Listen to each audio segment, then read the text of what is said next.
Good morning and welcome to the Commission's meeting.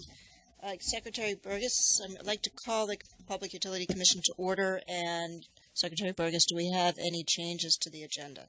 There are several changes to the agenda this morning. Item 371, case 12E0577, which is a proceeding to examine the repowering alternatives petition for rehearing filed by Earth Justin Sierra Club, is being moved to the regular agenda and is renumbered item 309. And the following items are over.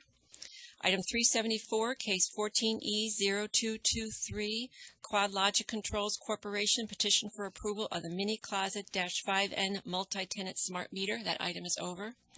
Item 376, case 14E0126, EBNB 70 Pine Owner, LLC, petition to submeter electricity at 70 Pine Street, New York. That matter is over. Item 377, case 14E0052, Plaza Athene Hotel Company Limited, petition to submeter electricity at 35 East 64th Street, New York. That matter is over. And item 303, case 14E0423, in the matter of developing demand response tariffs for electric distribution utilities. That matter is also over. Okay, thank you. This morning we have a number of presentations and regarding both in terms of gas and electric preparations for this winter. I'm going to be taking these items a little bit out of order, but before we begin, I've asked Raj Adapalli, who is the Director of the Office of Electric, Gas, and Water for the DPS, to provide us a context of what we're talking about and an overview. So we'll begin with Raj and then proceed from there. Good morning, Raj. Good morning, Chair Zibelman and Commissioners. It's almost winter. We're in October. The leaves' colors are changing. I wanted to write poetry on it, but I'll spare you from that. I'll provide a quick overview of the item, the four items before you. The first item deals with natural gas industry preparedness, both from a reliability perspective in terms of how our local distribution companies or LDCs plan to meet natural gas customer needs for the winter in a reliable fashion, and from a supply portfolio management perspective in terms of how the LDCs are procuring supplies and what the resulting prices could be for customers this winter. Staff reviewed all the LDC's plans and had discussions with the utilities in the last several months in developing its findings and forming its conclusions. The punchline is that utilities are generally well prepared, and you'll hear more from John Sano in a minute. The next two items deal with electric industry preparedness for the winter. Typically, we present to you summer preparedness before the summer begins, because that's when the electric system peaks, and that's when the system could be under stress, both from a reliability point of view and prices being high. However, last winter's polar vortex with prolonged cold periods reminded us that we should be very vigilant in the winter as well, again from a system reliability and electric price perspective. We're all familiar with the last winter's polar vortex. Electric prices increased significantly, and there were concerns about availability of various fuels during certain high demand days. After the winter, the Commission held a technical conference in May of this year to identify lessons learned, and also received comments from numerous parties as to what steps could and should be taken. The steps that could be taken fall under two categories: short term, what needs to be done this coming winter to be better prepared, and medium to long term, what needs to be done in the coming years. The next two items discuss immediate short-term action items that are being taken to better prepare this winter.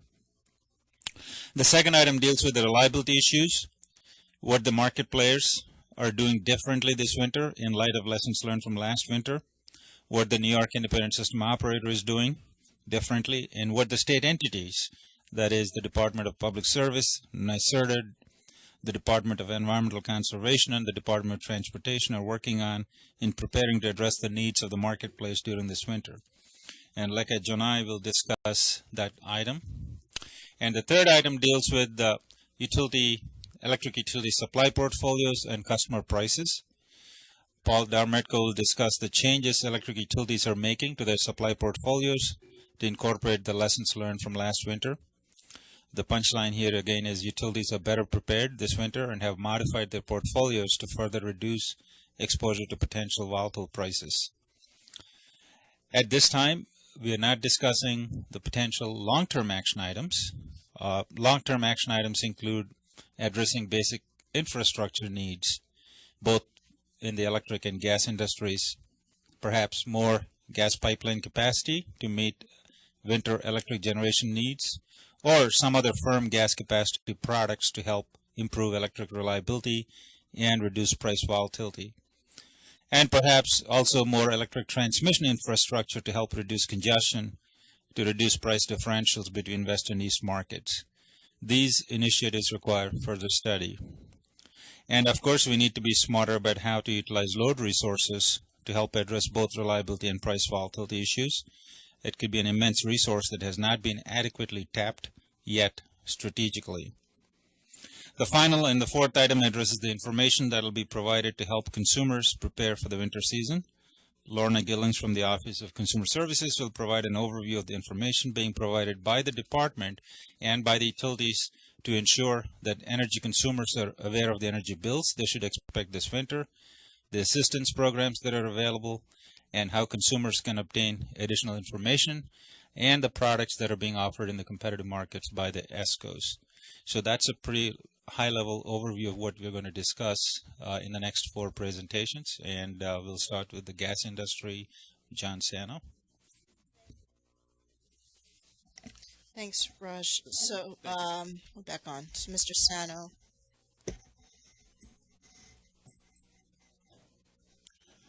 Good morning, Chair Zolliman and Commissioners. It is my pleasure today to bring you to brief you on staff's annual supply review and the readiness of the state's local gas distribution companies.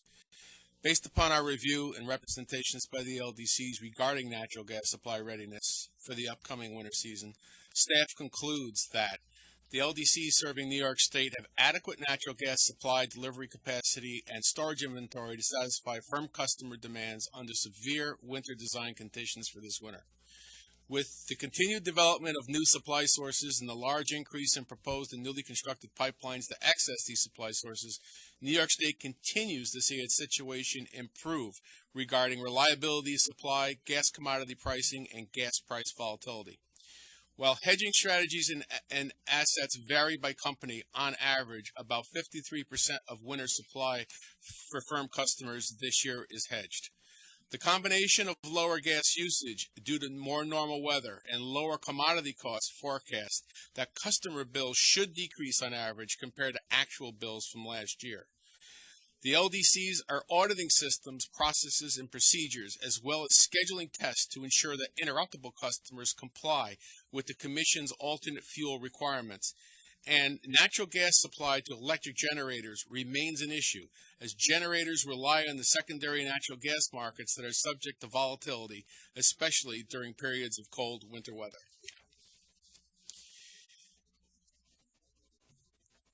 The LDCs have contracted for adequate gas pipeline capacity. Jeff, can I have the next slide?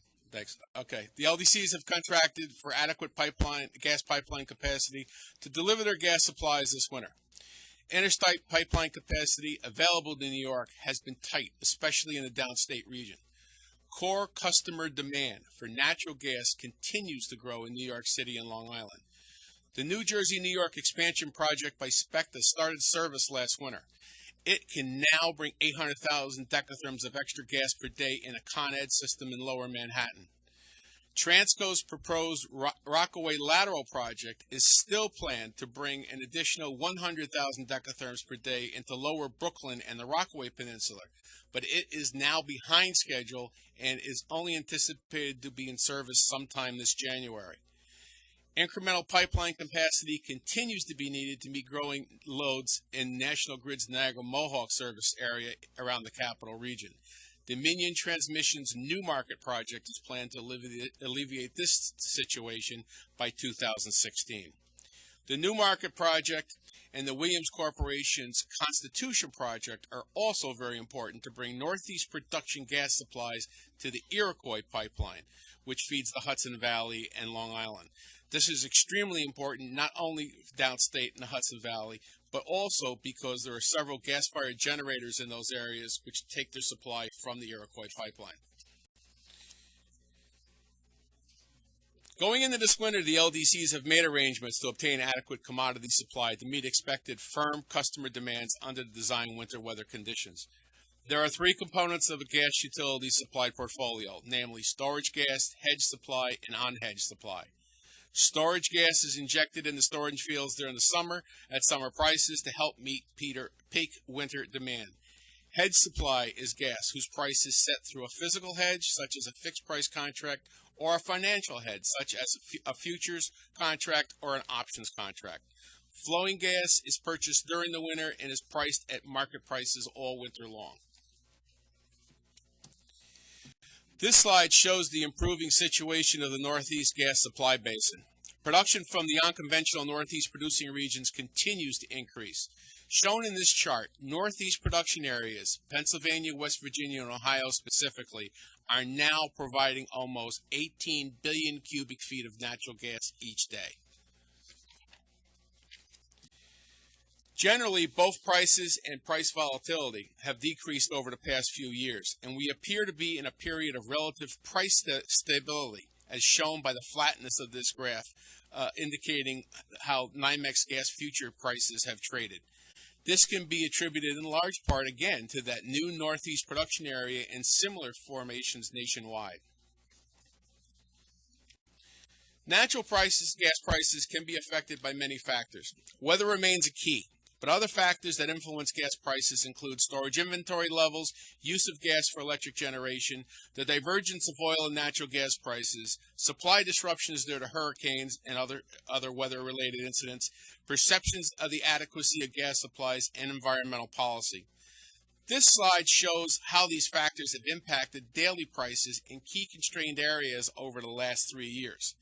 It contrasts the relatively low volatility shown in the preceding chart by the NYMEX trading with the continued volatility and differentiation of prices at certain points on the gas system.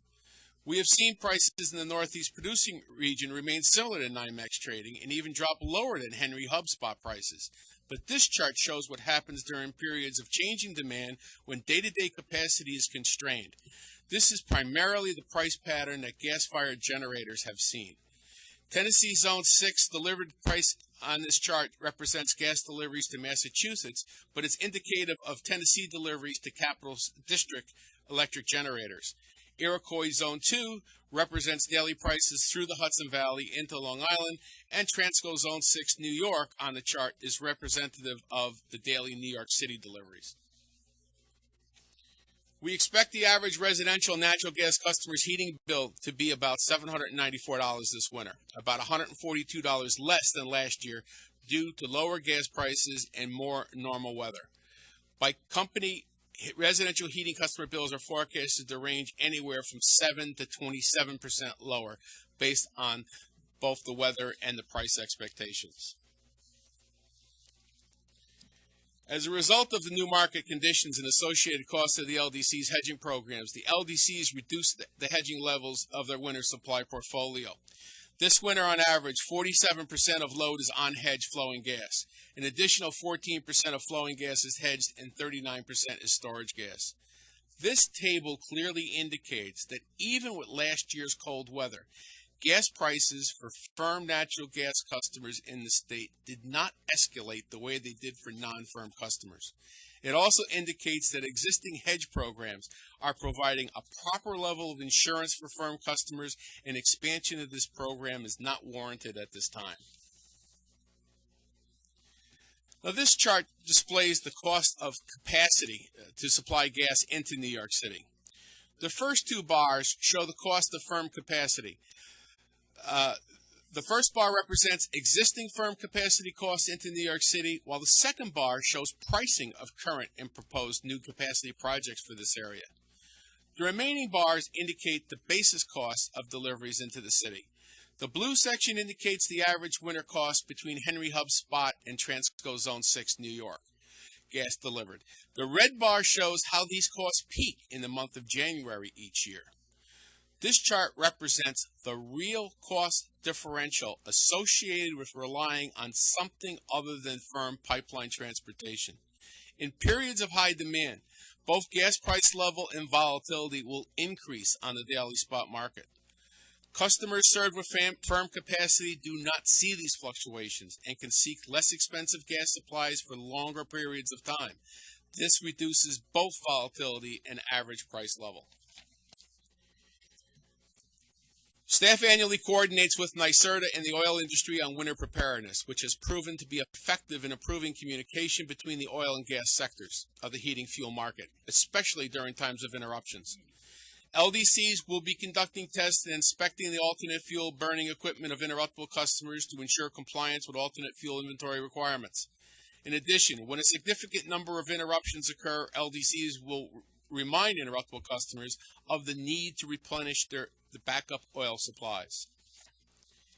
In conclusion, staff will continue to monitor supply prices and interruptible customers throughout the winter and report to you any situations that require commission attention. We continue to see negative basis differentials in the Northeast as compared to Henry Hub, creating lower cost price opportunities for all suppliers. A winter with more normal weather, coupled with lower commodity gas cost expectations, will mean lower customer bills. This concludes my presentation. I'm available to answer any questions you may have. Thanks, John. So I think that probably the comment that most of us, or observation we have is, well, we're all pleased to see the fact that we're looking at lower gas prices, heating prices this winter, assuming normal weather. The assuming is a big deal. Has staff looked into, in terms of stress testing, what the prices might look like if we were to see a winter like we saw last winter? Well, we did two different types of stress analysis, sensitivity analysis. The first was we looked at last winter to see what had really happened last winter. And last winter, flowing gas prices, which were the prices that were most susceptible to the weather conditions, increased about 25%. But the actual portfolio only increased about 10% because there was less than 50% of the gas supply was set up on that flowing gas. Now, that's still only about 50% of the bill. So the bills only went up like 5, 6, maybe 7% for some of the companies.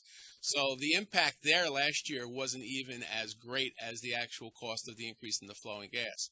The analysis for this winter, we've indicated again, for every 10% increase in the flowing gas prices, you could assume the portfolio to go up about 5%, but the bill impact would be half of that, which would be about 2.5%. So you're right. We got to watch it. We got to keep an eye on it and see what happens. One of the advantages now of having the production area in the Northeast is even on the, I was going to say warmer, but last year I guess I have to refer to the days that weren't quite as cold as the other days last winter. Most of the were there any days that were? I'm trying to remember whether there were or not. I'm going to guess maybe there were a couple because a lot of the LDCs were able on those days to take lower cost supplies that were available in the Northeast production area near the storage fields and refill their storages during the winter.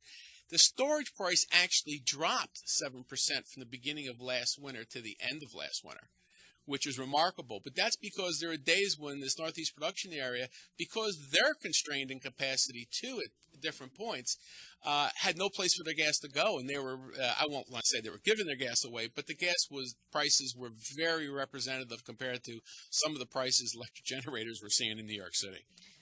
So the takeaway on this is right now, the hedging strategies that the LDCs are using, even with threat of potentially high peak days or flowing gas prices, are not going to be, because they have firm, You don't expect to see the volatility. And not only do they have firm, but some of the hedging programs for some of the larger companies include options rather than futures. And if those options are out of the money, then you're simply paying the smaller premium on the option, and you're still getting lower price gas. So some of those hedging numbers I gave you were basically very conservative too. They could actually drop.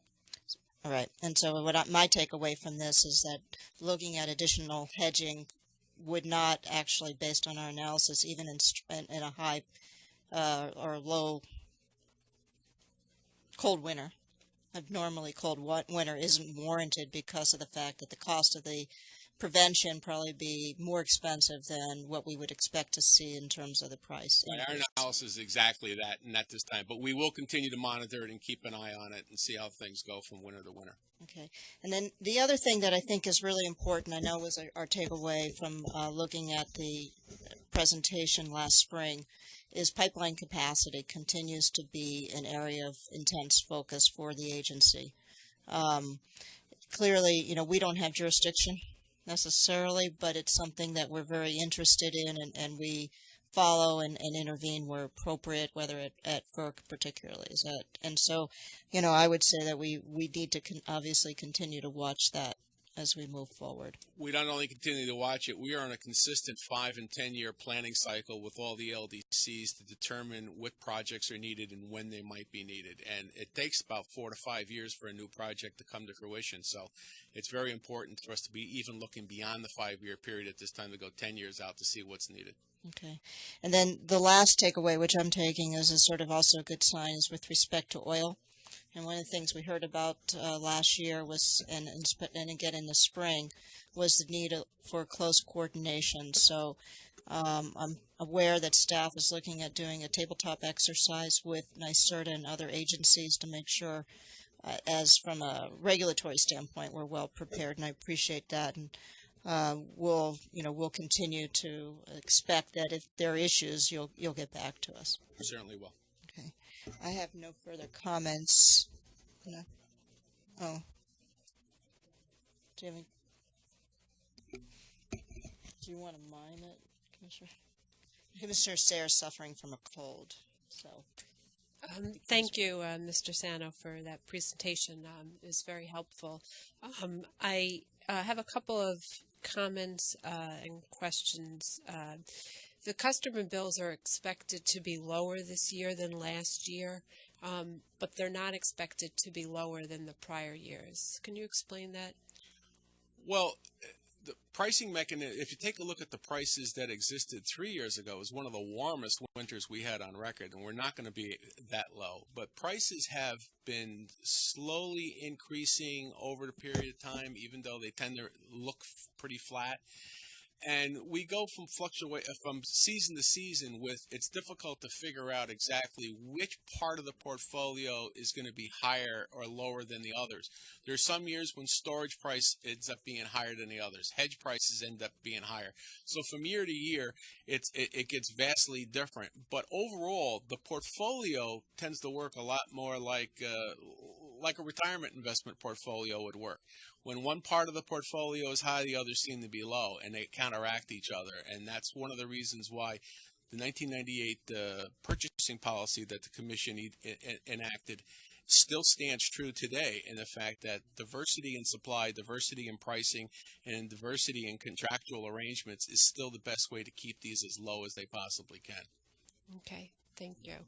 And the 53% of winter supply that's hedged, that's consistent with at least last year and the year before that? It's actually consistent with the last 3 to 4 years. Okay. Prior to that, the hedge amount was up over 60. It was between 60 and 70%.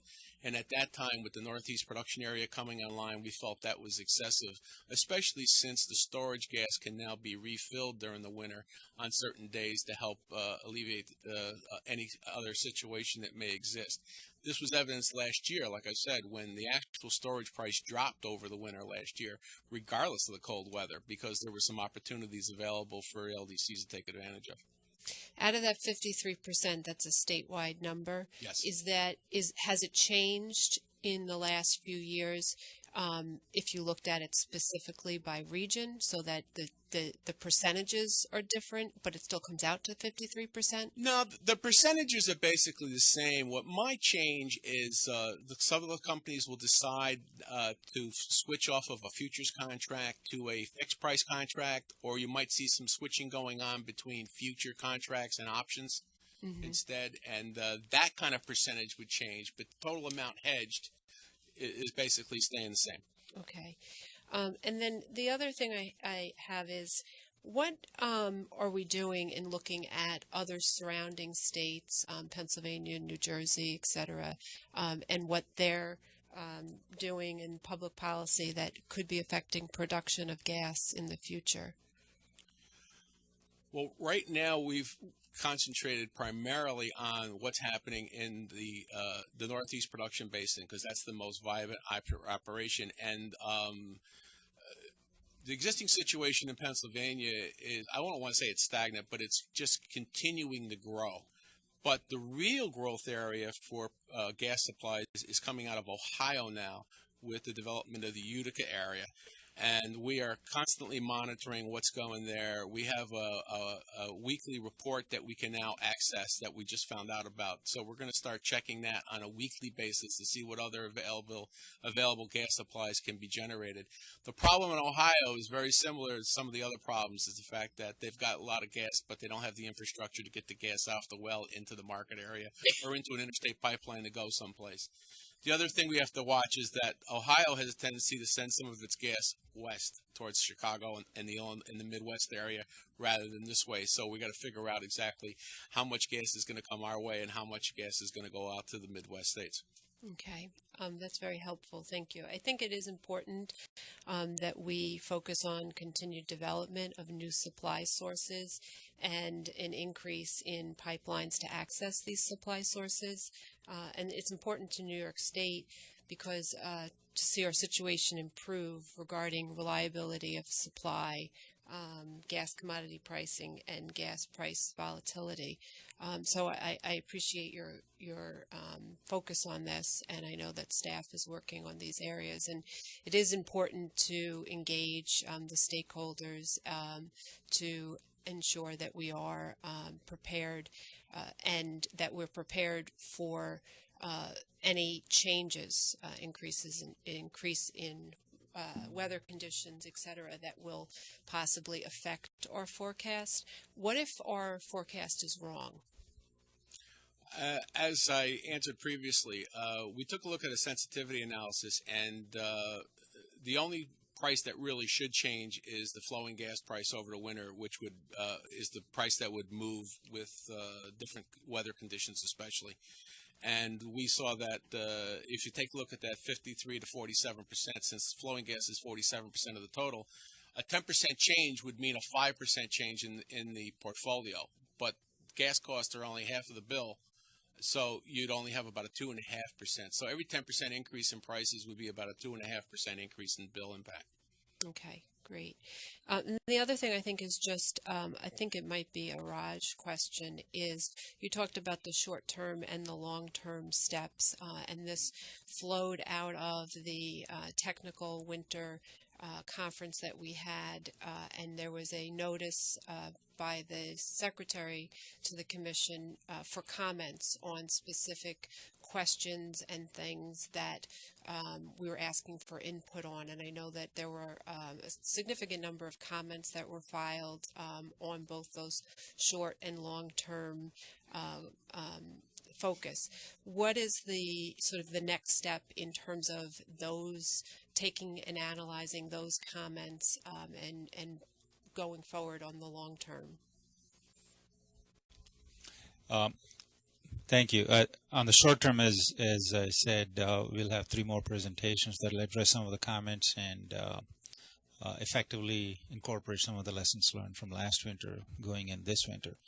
On the longer term, clearly there's an interest in ensuring there's adequate infrastructure to meet the needs, both from a reliability perspective as well as a price volatility perspective. The solutions are not as obvious.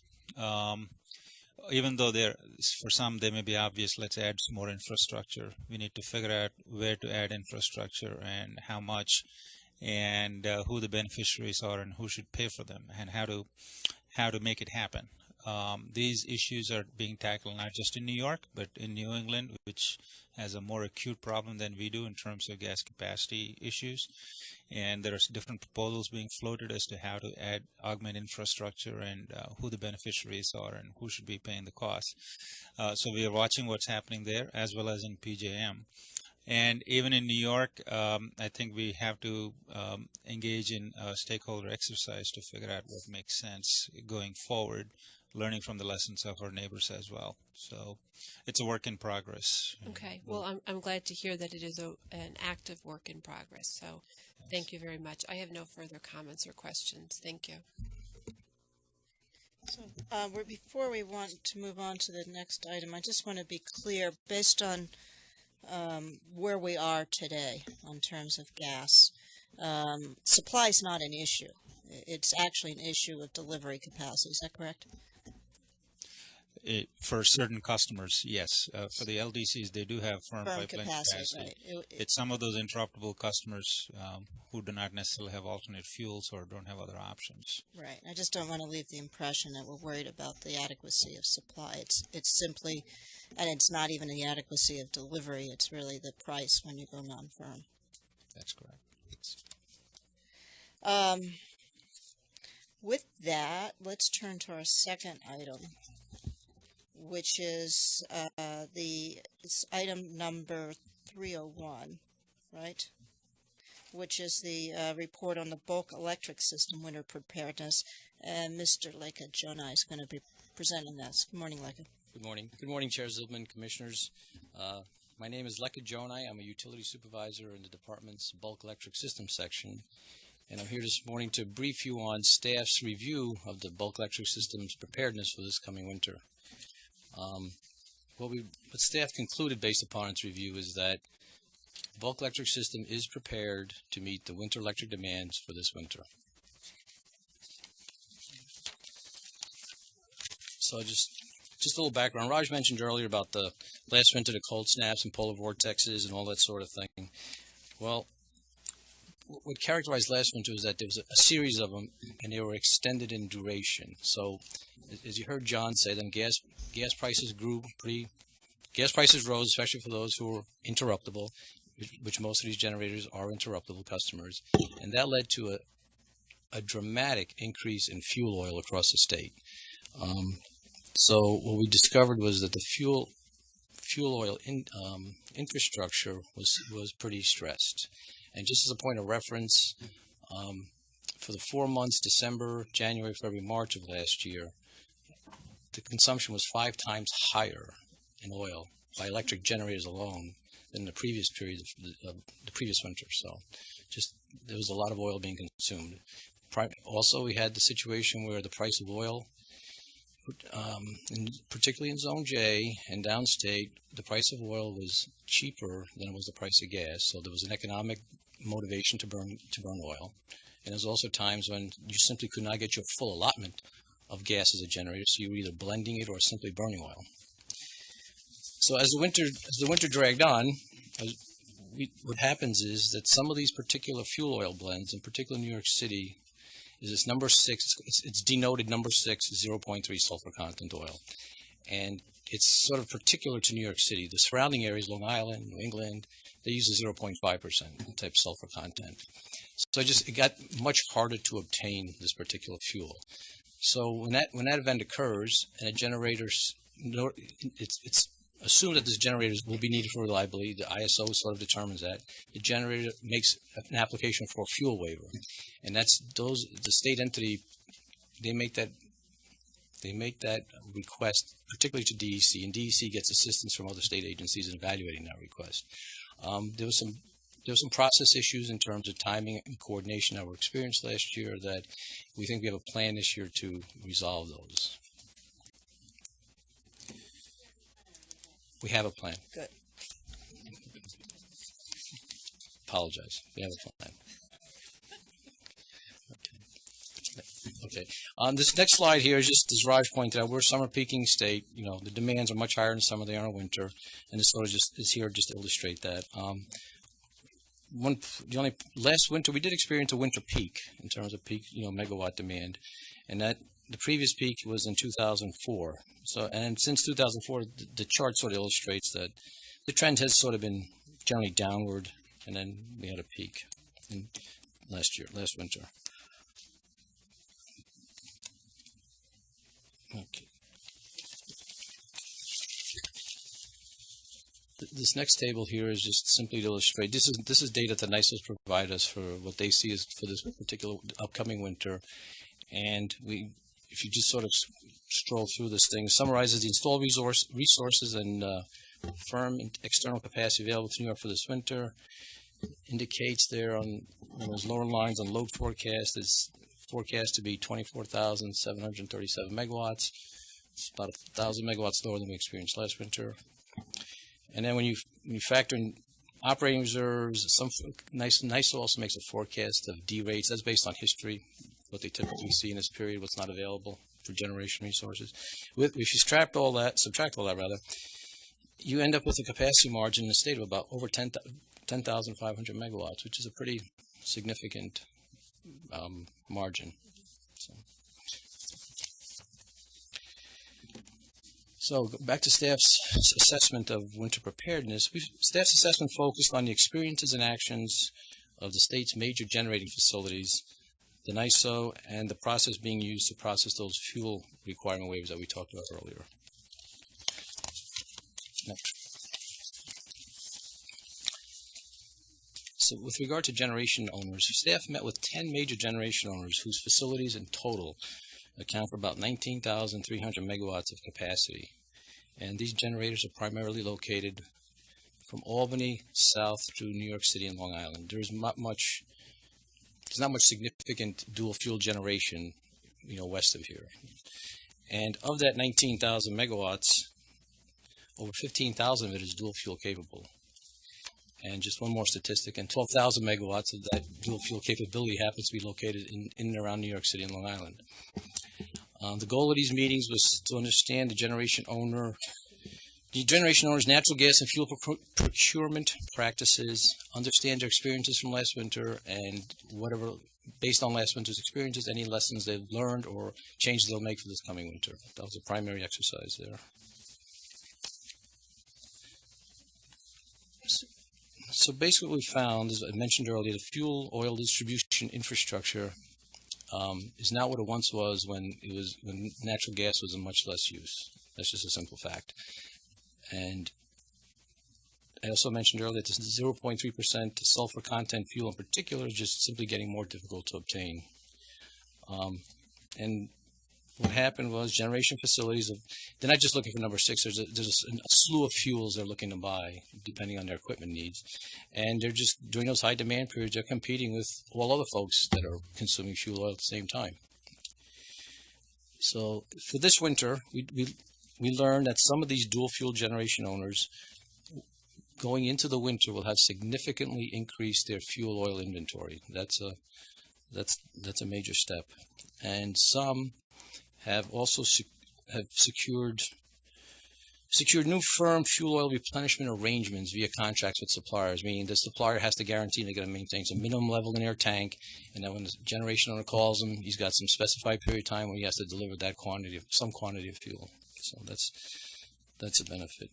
And then some of the other sort of other things we found that they've done is they made improvements to their fuel oil replenishment equipment. Sort of when the barge comes in, they were having some issues were noticed, so they addressed those. And also some of them were experiencing some fuel switching issues. So if you're on gas, you have to switch to oil and that sort of thing. Some experienced some hiccups, but they seem to have they will have addressed them by this winter.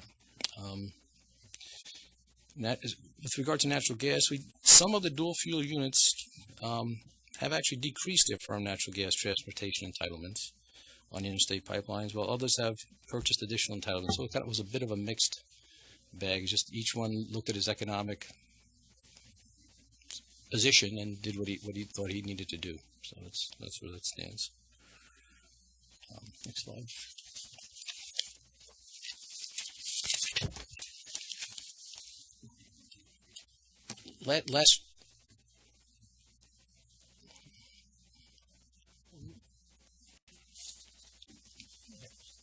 Okay. So we had conversations with the NISO, and they also presented at the winter conference. And the NISO was busy and very hands-on last winter in communicating with generation owners, monitoring fuel delivery, monitoring natural gas availability, and trying to manage that whole fuel issue there. Other than that, it also took a number of actions in its efforts to maintain a secure and reliable system. Some of these actions included canceling planned transmission outages that the TOs had planned, just don't do it now, do it later kind of thing. It has calling supplemental commitments to obtain more capacity. Typically what happens is the day ahead market closes, and as all the capacity has been procured to meet the forecast demand, things change. Generator says I can't be there. An import from PGM or somewhere else they're told it's not going to be there, so they do a supplemental commitment to call up more generation within the state. And at least on one occasion, it activated demand response and issued public appeals to reduce usage. Short term for the winter, the NISO has automated that process. Has made some changes for this winter, such as automating the monitoring of generated fuel inventories and replenishment. Can I get away from that? Obviously make it a little more efficient and easier. And for its operators, it has improved visualization of the natural gas system for its operators. They have the big board there. Now there's a layer on there that sort of denotes natural gas and with different colors, different issues on these various interstate pipelines in particular. It's also made a code of conduct filing to FERC, which would allow it to share confidential pipeline information, which should provide them a higher level of overall gas system awareness. It's just more information is better.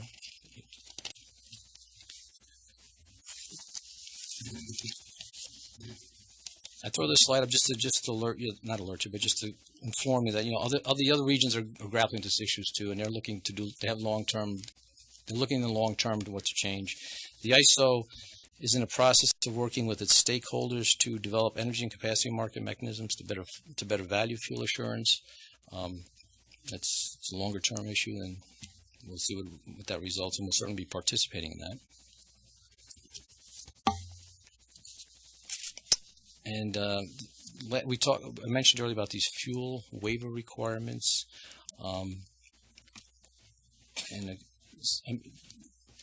there were some issues with regard to coordination and process that were identified last year. For this winter, a protocol involving the DEC, NYSERDA, DOT, DPS, and NISO has been developed to improve this coordination in processing these waivers. So this should minimize the delay and kind of make it step by step what needs to be done, what needs to be provided to evaluate these waivers.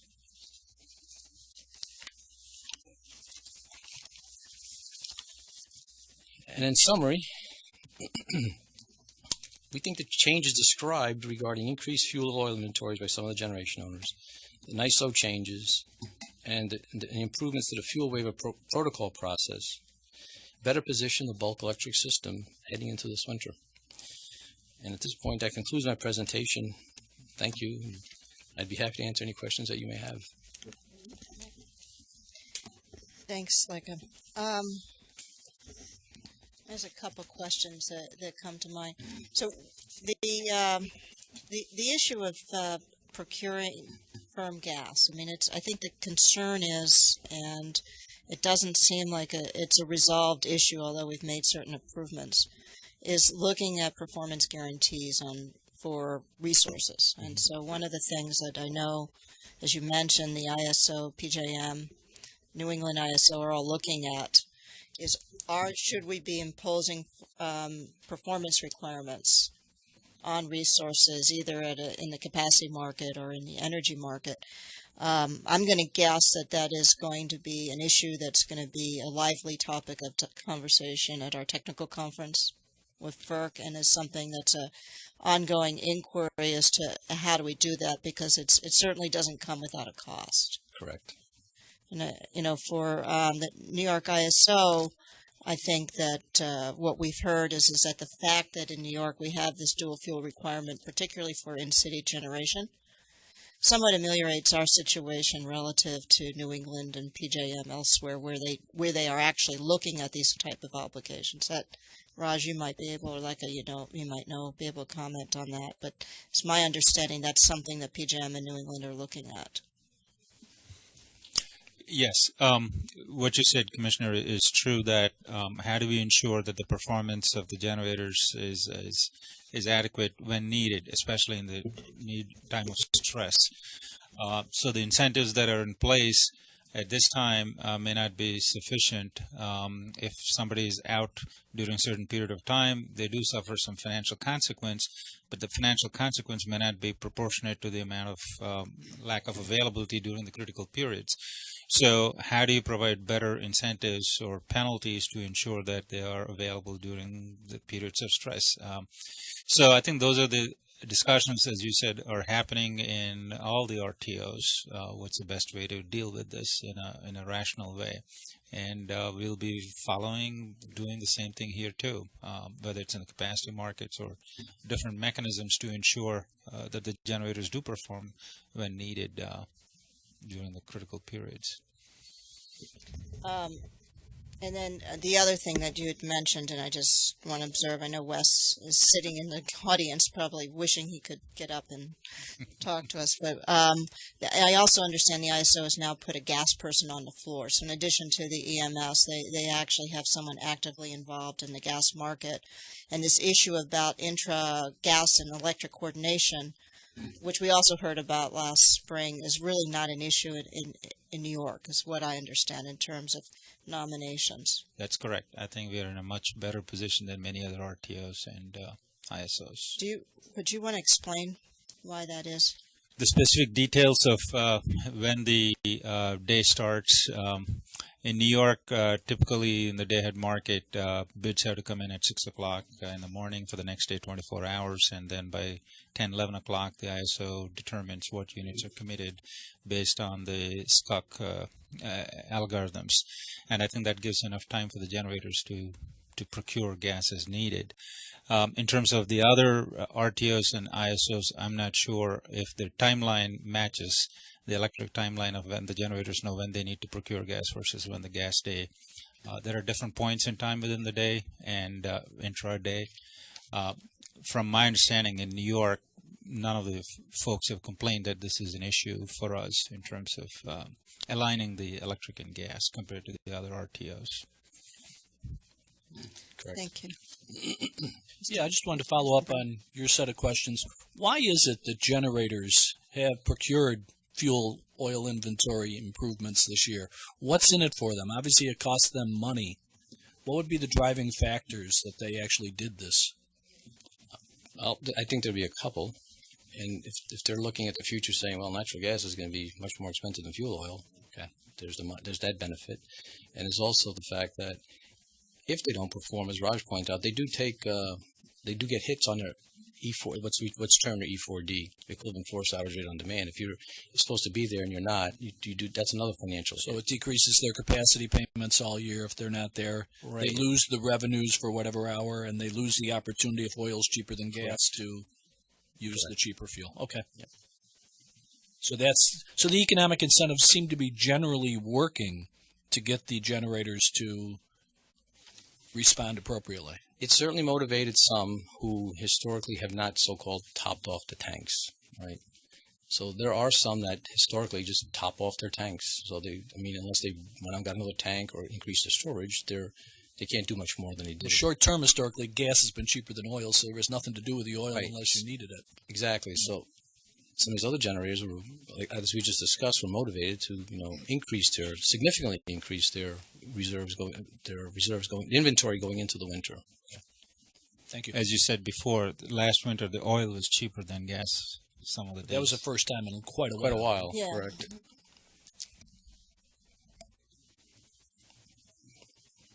There's that old adage, if you don't watch history, you're doomed to repeat it. So, Commissioner Akinpor.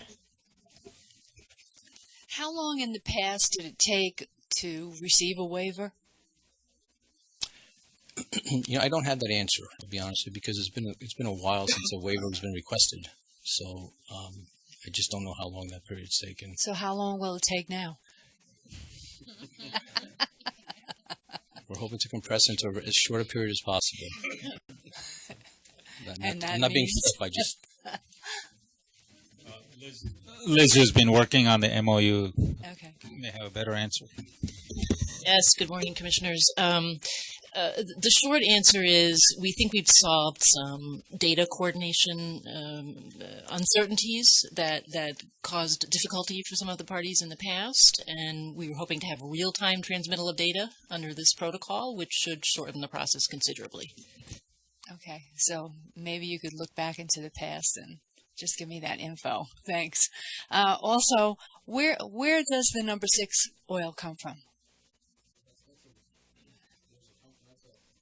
that's a commodity that's traded all over the world kind of thing. It could come from Europe, come from anywhere kind of thing. But if the boat's in Europe and it's going to take a month to get here kind of thing, it's a timing problem. And how much competition is there for that number 6? I would say much less competition, say for the diesels and those types of lighter fuels. The number of generators that are burning this heavier oil, there's just fewer of them out there. Yeah. But they do consume large quantities when they do consume it. Yeah. New York City. Thank you. Commissioner Sarah, Commissioner Berman. Thank you. What you couldn't see as, because you're looking at us, is Wes, he can't play poker because you can read everything that he is thinking. And he was nodding and definitely, I think, thinking you both did a good job. So for whatever that's worth, and as you know, I think of Wes as the rock star. So I was glad to see that. I focused more on him while you were talking. But one of the things I think is very important, and I'm glad to hear, is that we are looking at, and this came up at the technical conference, it is what are some of the barriers, and one of them that was identified was the fuel requirement waivers. And I know that we have a plan, and we are focused on that, and I think that it is important and for that to work seamlessly, and if it doesn't, it needs to be fixed immediately. So I think that that's good to see that people are focused on that. And so I just am glad for your presentation, and it was very informative. So thank you. Thank you. I'm not laughing at that. Poor Jeff. I always like it when the IT guy has technical difficulties. So I feel like it makes him empathetic with the rest of us.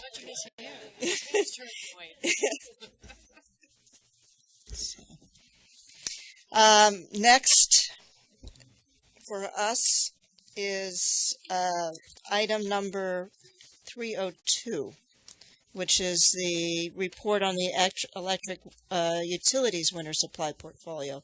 And Paul Dormecco is the utility engineer from the Office of Electric, Gas, and Water, will be presenting. Welcome, Paul. Thank you. Good morning. Good morning, Commissioners. Still morning. Yeah, is it? This morning I'll be providing you with a brief history of the events that led up to last winter's high electric market prices and the change in market price that occurred last winter. I'll discuss the overall volatility in electric prices experienced throughout last winter, provide you with a summary of the measures the utilities have or are in the process of taking to prevent a repeat of last winter in the event of an unexpected price spike, and finally provide you with an outlook on this winter's projected electric market prices and how they compare to last winter's market prices. Since the inception of the New York ISO, electric market prices have generally followed natural gas prices, gradually increasing over time until mid-2008. During this period, the utilities were about 70% hedged on a statewide average basis. From mid-2008 to mid-2009, a decline in gas prices led to electric market price decline. Post-2009, the overall electric market prices remained relatively low. During this period, the hedge levels were reduced to around 55% on a statewide average basis. This reduced hedge level minimized potential hedging losses while still providing reasonable volatility mitigation for full-service mass market customers, up until last winter. Last winter's cold weather caused market prices to increase to levels never before experienced in New York ISO history. Statewide average electric market prices jumped by over 175% from December to January and remained relatively high through March.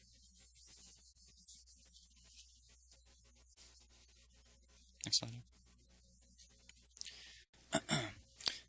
This slide shows the full-service residential market price volatility and how it compares to the utilities portfolio price volatility. As shown, the portfolio prices were significantly less volatile than the market prices even through last winter. That said, last winter's bill impacts were higher than customers were accustomed to, and to avoid a potential repeat of last winter's experience, actions had to be taken. On May 15th, the Commission held its technical conference where winter energy pricing and supply issues were discussed. In the wake of that conference, staff had several meetings with all the utilities, and as a result of those discussions, changes are being made to the electric utility supply portfolios for this coming winter. So all the utilities have increased the level of fixed price hedges that they've entered into compared to last winter, and on a statewide basis, that percentage increase has changed from around 55% to around 70%. This basically means that much less of the energy that full-service mass market customers purchase this winter will be at the mercy of market prices.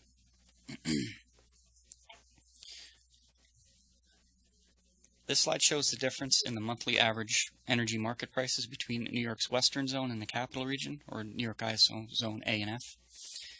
Last winter's monthly average regional price differences reached levels never before experienced in New York ISO history.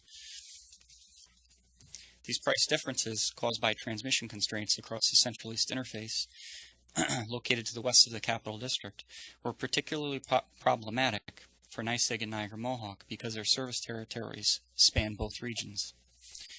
These utilities each maintained only a single portfolio for their entire mass market customer body, and those portfolio prices were mainly or largely set on Zone A reference prices. And since the supply prices at these utilities charge customers are region specific, the price difference between those the price difference between the regions went largely unhedged for the Eastern Zone customers. As a result, NYSEG is making and Niagara Mohawk is proposing to make structural changes to their portfolios this winter. So on that note, each of the utilities plans to maintain two portfolios going forward, with a separate portfolio on each side of the Central East interface.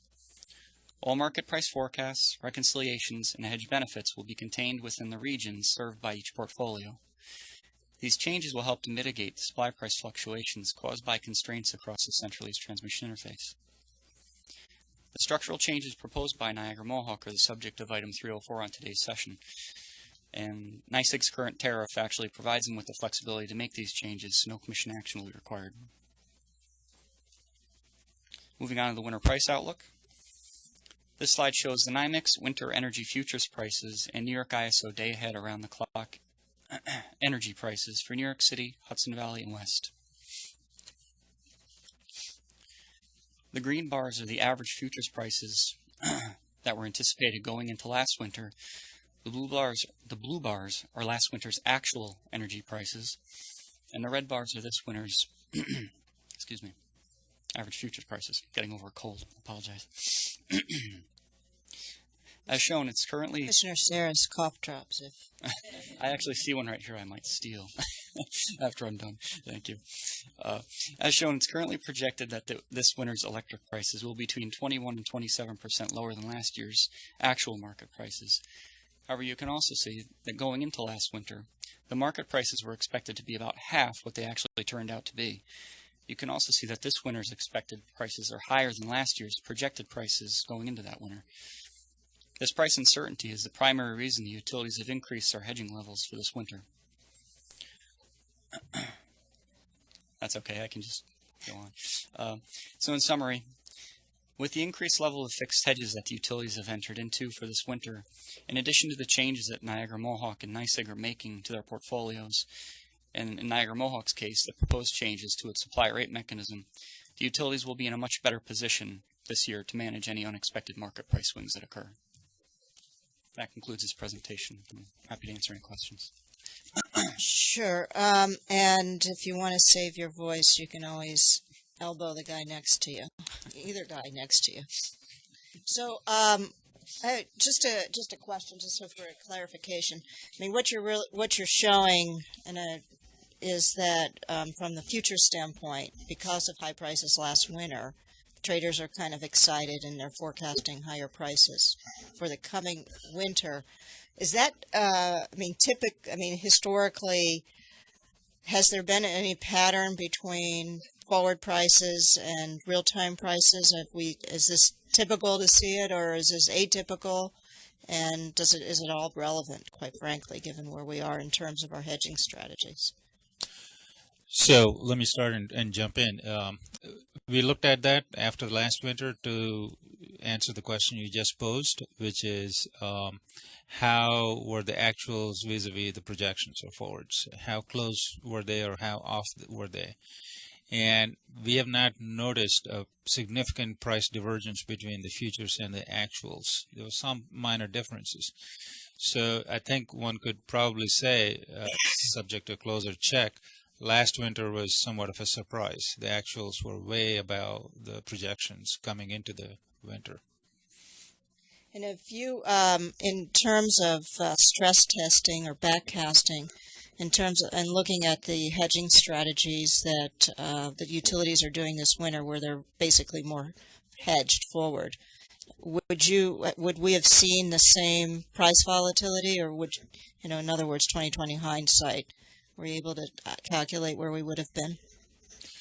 That's a good question. I think clearly if they were going into the last winter, if they were hedged more, it all depends on when they hedged too, they would have been better off in terms of reducing price volatility. But, for example, based on lessons learned in just January, month of January, life has turned upside down. The prices are really high in January compared to the projections.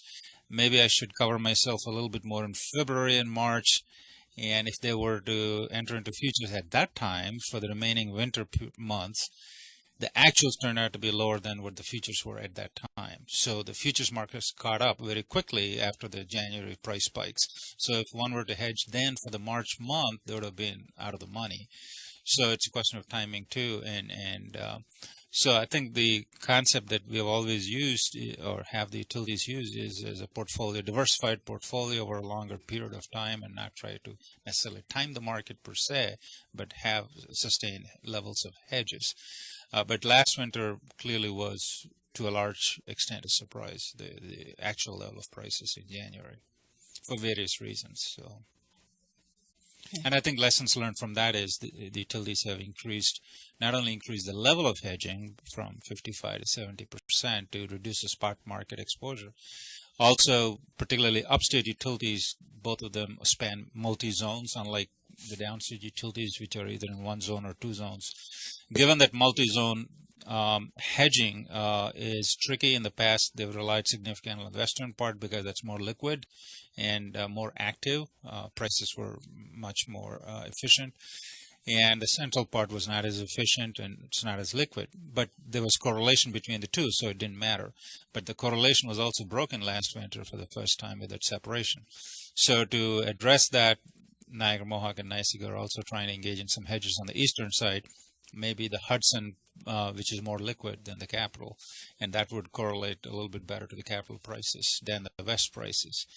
So collectively between these two steps, I think there's a better preparedness. And third, unlike many other utilities, Niagara Mohawk in its tariffs did not have the flexibility to move or ameliorate the price impacts.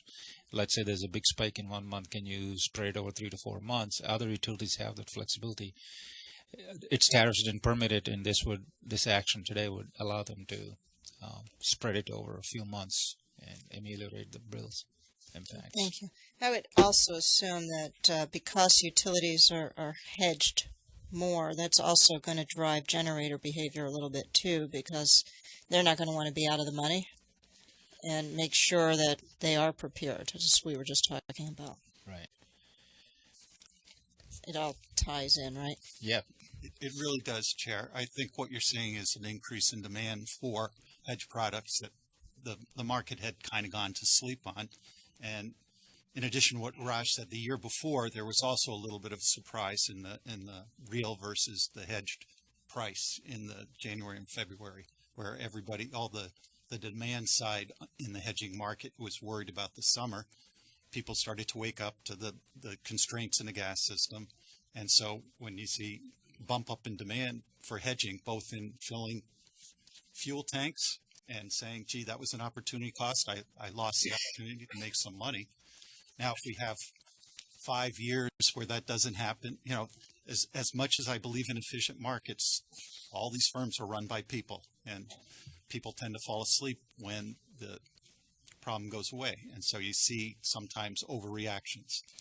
We just all need John's perfect forecast of weather. So I know I Just to add to that, I think the point you'll hear from Lorna in a minute is there is a lot of market reaction to this volatility, and there are competitive firms, ESCOs, now willing to offer more fixed price products to reduce the volatility for consumers. So there's more of a demand from consumers for insurance, and there are market players who are willing to step in. And yes, and I think what we're hearing is appreciate that, and I think that the fact of the matter is that we all got a bit lulled by low gas prices and moderate weather. The extreme weather hit us, but it also was somewhat of a wake-up call in terms of the fact that paying a little bit for insurance up front is worth an awful lot when that cold day happens and you're not prepared. So I appreciate that, and I think the combination, we'll hear that from Lorna too, is sort of how we're protecting not only the adequacy supply, but the price volatility is what's critical and what's different. But Commissioner Brown, did you have? I just had one question on the Zone A to F price differential and then the congestion that occurred as a result of that. I mean, a power line can only move so much. Any line can be congested if there's cheap enough power on one side and expensive enough power on another. And obviously that's what happened last January.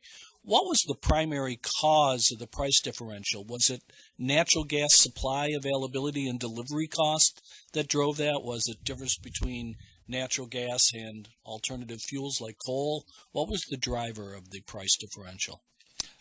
That's a very good question. Trying to dissect that particular specific rationale for the delta between the two. Is it purely electric transmission constraints, or is it increases on both sides and the gas prices? When the price is the same on both sides, you can have a constrained line, but it doesn't make any difference. Yeah, and is it different heat rates on both sides with hugely increased gas prices that caused it? We have a couple of hypotheses. None have been driven to ground precisely as to what is the precise rationale, but the outcome is clear that prices were higher on the east side and the utilities were not adequately hedged on the east side. And so if we had the same situation this year, we'd probably have the same results of that price differential. There's nothing structurally beyond the hedging changes that they've made. There's nothing structural that's going to change that phenomenon. That's correct. That's a longer-term strategy we got to look at. But in the short term, the utilities are adding hedges on the east side to address that. Commissioner Brown, we looked at it a little bit, and it actually depends on the day and the hour. There were different times, right, when the cost of gas goes way up, the value of losses actually goes way up too. So you can have a big price difference between the zones even when there isn't a constraint. Right. But of course there were many hours when there was an electrical constraint between the areas as well. But there were times when you had generators running flat out upstate, and you had generators downstate or in the Hudson Valley, or even the demand bids setting the price. So it really was dependent upon the hour. And you're right, nothing other than the hedging changes have really changed since last year. Hopefully the weather will. Right. Okay, thank you. Okay, Commissioner Ekenpour, Commissioner Sayre. Following up on Commissioner Brown's question, do you think there could be a significant impact in a repeat of this situation if we increase transmission capacity from the central to the east regions? I think that's the longer term analysis we have to do. What makes sense, the most sense to reduce this price differential, If it is solely due to electric transmission constraints, yes, that would be the answer. Is it due to other reasons? I think that's what he was trying to get at. I don't think there's a 100% clear answer at this time. We need to do some more analysis of what's the real underlying cause and what is the fix for that. I mean, I guess an example would be if the delivery charge of gas was incredibly higher in Albany than it was in Buffalo. That a pipeline might make a difference rather than an electric transmission. That's correct. If it is purely the gas price phenomena and the capacity constraints, yes. Just on that topic, though, one of the things that I remember last spring when we were looking at this was whether or not the timing of the exports to New England had any impact on congestion in New York. And while it sort of appeared on that, is my understanding that's been run to ground, and there doesn't seem to be a correlation, or was there a correlation? Again, that needs to be finalized too. That was our hypothesis, and we haven't finalized that analysis with the ISO. We are still looking at it. Okay. So I think that could also be a market and rule change if, in fact, that has that impact as a market-to-market dispatch. Numerous reasons for the delta. The question is, yeah. Right. Okay. Thank you. Commissioner Berman. Thank you. I just want to follow up on slide 6, which was and you don't have to put it up, that's okay. This the statewide full-service residential portfolio composition, and it's going from a fixed price of 55% to 70%. What's the low and the high specifically for the different? Right. I'm just trying to figure out what the low is and what the high is. I think the low is around 69. The high is about 80. Okay. All right. I think it's, for me, it's very important looking at the hedging policies, and I know that there were some thoughtful and interesting comments that came out of the notice from the technical conference on this issue, and it's just something that I'm sort of interested in and following, and want to make sure that we get right. And I think Warren had spoken about, when the problem goes away, people forget about it, but then there's also a potential to have an overreaction to a specific problem. So I just want to make sure that we do look at this very holistically and are flexible in seeing what works and what doesn't work with this. So. Absolutely. Anything further? Okay, so we'll move on. And then the next item is Lorna Gillings, who's from the Office of Consumer Services, Consumer Assistance Specialist. Welcome, Lorna. Thank you. Good morning, Chair and Commissioners. This report describes the work that New York's energy utilities and the department are doing to provide customers with information to help them manage their energy usage and bills this heating season. The 2013 winter season had unusually cold weather, which caused the price of gas and electricity to surge throughout the state and throughout the Northeast. In New York, the temperatures were 10 to 15% colder than normal. In January, New York set an all-time new winter record peak demand for electricity, and the term polar vortex is now a familiar terminology to most of us. As you heard in the previous presentations, prices last winter were substantially higher than in the recent past. To reduce the chances of this happening again, staff began working with the utilities to implement changes for the benefit of utility customers. The outreach and education efforts of the department and utilities this winter will highlight these changes.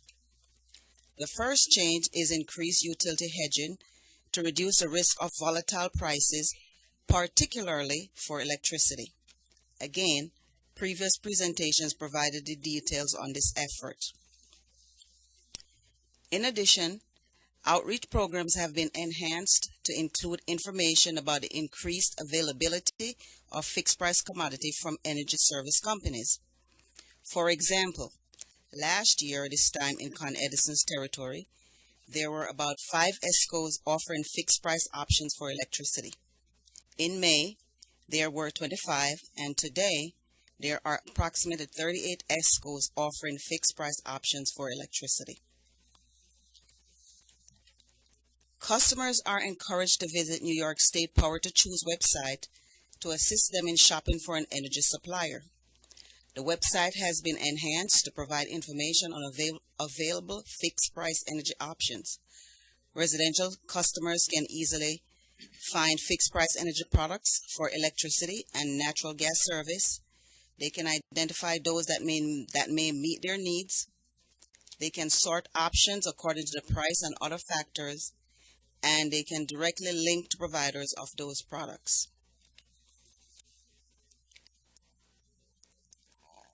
We will also continue our outreach and education efforts about winter preparedness and measures to help with winter bills. We focus on informing consumers about billing and payment options, financial assistance programs, and the steps to take if they are faced with heat-related energy emergency. Also, the department messages will focus on simple, affordable energy efficiency measures and available efficiency programs that will reduce usage, save money, and help the environment. The department's winter outreach program uses a variety of ways to get our message to consumers, including presentations to community groups and exhibits at public events. In addition, the department's AskPSC.com consumer website, the AskPSC 1 toll-free information line, and the New York State Power to Choose website and our call center staff are additional resources for customers. Other resources for our winter outreach program include plain language publications. While all of our publications are printed in English and Spanish, we have also translated several of the publications used in our winter program into Chinese, Haitian Creole, Italian, Korean, and Russian. To further extend the reach of our program, we partner with organizations and communities across the state. We invite our network of consumer leaders to work with us to reach as many New Yorkers as possible. We give presentations to community groups and provide copies of our publications free of charge so they can share the information with their constituents. In addition to our winter outreach program, we continue to work closely with the utility companies. Each utility has developed and provided staff with its outreach plan to alert customers about steps taken to mitigate price volatility, increase availability of fixed price options, and ways consumers can manage their bills. Some utilities have begun outreach as early as September, while others are currently implementing their programs. The companies are planning a wide range of customer education programs and are using a variety of tools to reach customers, including paid media advertisements, press releases, bill messages and inserts, newsletters, partnership with human service organizations, on-hold telephone messages, companies' customer advocates, employee training sessions, and social media such as Facebook, Twitter, Instagram, and website features. Staff will monitor the implementation of the utility company's outreach and education plans and work with them to make modifications as needed throughout the heating season. In conclusion, the Office of Consumer Services is implementing a proactive winter energy outreach and education program designed to ensure that all customers of New York's energy utilities have access to information and programs they need to manage their winter energy bills and use energy efficiently. Staff will continue to monitor the need for additional outreach and education efforts as the season unfolds. Thank you.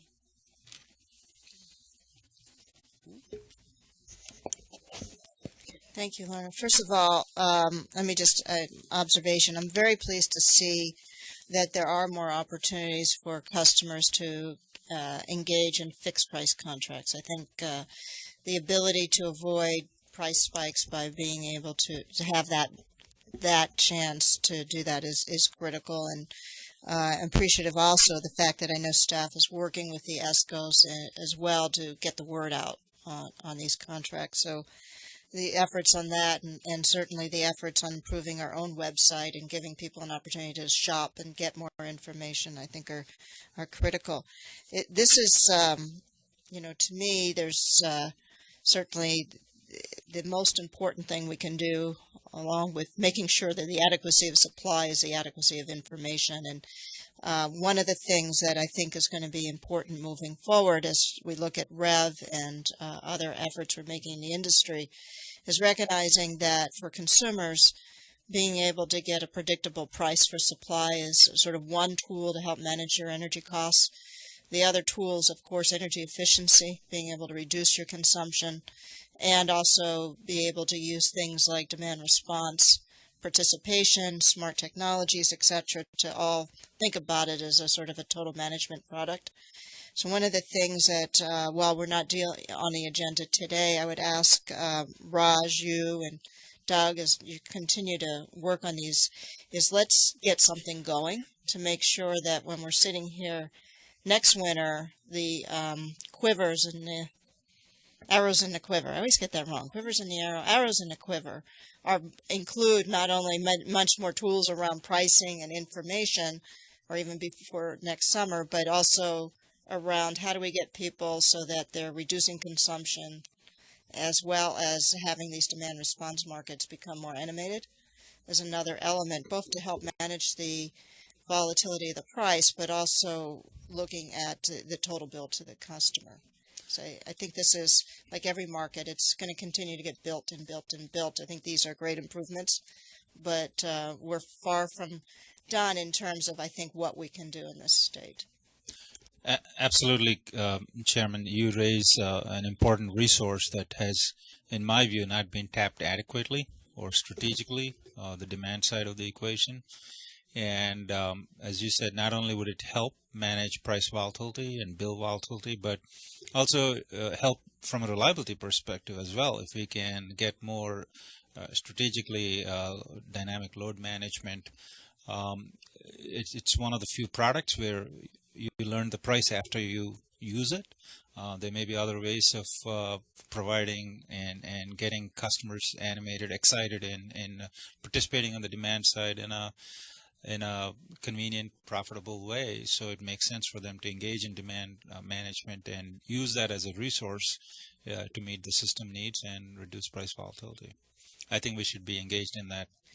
So I would ask, following on this, let's get going. Yes. With the groups, not just with the retailers, the marketers, the utilities, and we there's no reason to wait. This is, if anything is no regrets. It's saving those kilowatts and BTUs. Just quickly to add to that, and in speaking with a lot of the ESCOs now, the difference is what they're doing now for mid-sized commercial customers and starting to do for residential customers is tremendous.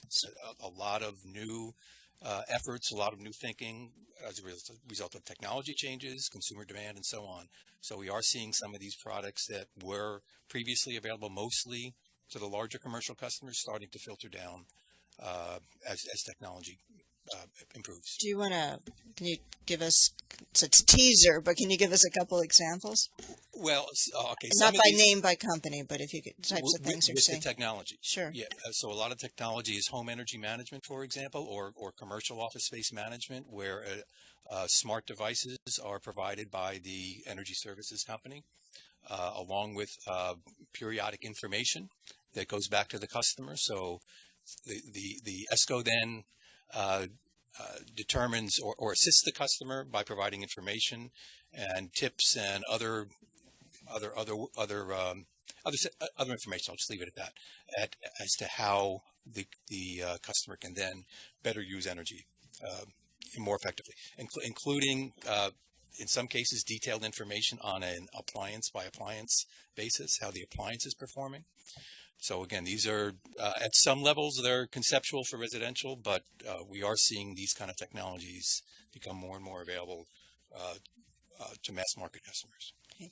The other thing that, and Doug or Lorna, that I think is important, coming out of last winter, we know that a lot of people in New York really had difficulty paying their bills.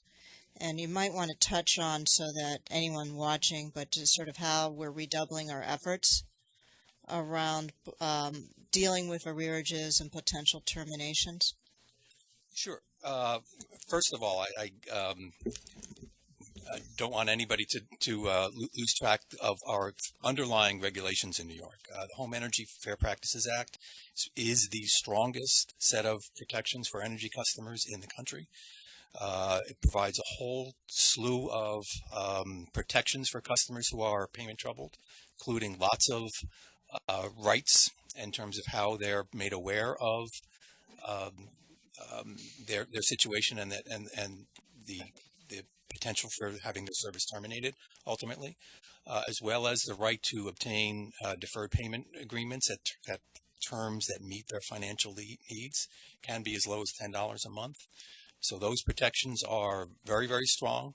Utilities are very comfortable and very familiar with implementing them. And we see that, year to year. So we monitor utility compliance with HEFPA. We certainly look at complaint trends. We also look at analysis of the utility service termination practices, as well as their building up of arrears. So this summer, for example, we noticed that one utility appeared to have changed its termination practices, and at a staff level, we were able to work with them to reduce those aggressive, what I would characterize as aggressive practices at the time. So it's an ongoing effort, looking at complaints, looking at utility practices, and again, as the chair has indicated, this is something that we're looking at with a fresh eye as well going forward, both in the context of REV and other initiatives. Yes. Sure. A lot of people use budget billing in New York, and it seems like there's a potential to confuse budget billing with fixed price options. Budget billing is an average of variable prices over the course of a year, and it adjusts depending on how those prices end up. Whereas fixed price is actually offering the consumer their ability to fix the rate per kilowatt hour, but it doesn't fix the price, their bill, on an average. Can those be combined to some degree? And are we doing anything to try to inform consumers I guess the good news is that there are options. The bad news, they're a little bit confusing options. Yeah, I hadn't thought about the combination again with the fixed price being only offered by ESCOs. So it would have to be an ESCO product that then is saying, in addition to offering you a fixed price, I'm then going to, allow you to budget that commodity over the course of the year. And I'm turning around to see if Michael Corso wants to add something to this, but certainly at the delivery level, the utilities and the budget billing, and for commodity service provided by utilities is something that's well established. But you raised a interesting concept at the ESCO level with a fixed price product. I'll just add, thanks, Doug, to Commissioner Brown. Your question's a good one. I think the answer is yes, it can be combined. Since the billing is mostly done by the utility, it would just be constructed as an average over a period of the bill, whatever that bill would be, and it would be reconciled. But I think that can be done. We'll look into it to firm that answer up and get back to you, but my sense is that actually can be done. So, Michael and Doug, that would be a lead lag issue. When you do a fixed price billing, in advance, you're fixing the price on a forward basis. When we do the budget billing, it's to be able to, when you're not able to pay current bills, to lag it. So it would essentially extend the period of time of the fixed price, but then you would have a layering effect, I assume, of the new period. But budget billing is actually being used by lots of people who can well afford to pay they just like the Yeah, the convenience certainty. of certainty Right. of the monthly bill. I mean, one is the certain, but right. But I would think that's that if you do fixed, as long as it's at the right price, then it seems like you wouldn't. The budget would be just an extension of that price, but you potentially could be in a new period. I guess the reason I'm asking the question, it sounds like you may have to take utility product to get the budget billing, and if you get ESCO product, you can do the fixed price. And the question, and nobody has to answer it this second, is there a way that consumers can understand the difference, one, and can they take advantage of those two products too? We'll answer it and get back to you. Thank you. Thanks. Commissioner Akinpar. Okay, I want to get back to the fixed price option. When I had my briefing, I asked the question about should we be having a policy definition so it's helpful to consumers to understand exactly what a fixed price option is? Another good question. I think the confusion that we've seen so far has been very limited to ESCOs who have, for whatever reason, chosen not to honor what you and I would think is a fixed price contract. This past winter, we saw two ESCOs. I indicated in the briefing that there was one, went back and checked. There were two ESCOs that we learned in New York State had interpreted their fixed price contracts so as to, in particular, had interpreted the force majeure provision of their fixed price contracts very broadly so as to include the events of last winter, which we didn't, even at a staff level, obviously saw that was not appropriate. So we were able to address that, fix that for all customers, not only the customers who complained to us, but those ESCOs recognized the short-sightedness, let's say, of that interpretation. So going forward, and what we do frankly on a daily basis, is we have people look at complaints on a daily basis to try to identify any new concerns of that kind of nature.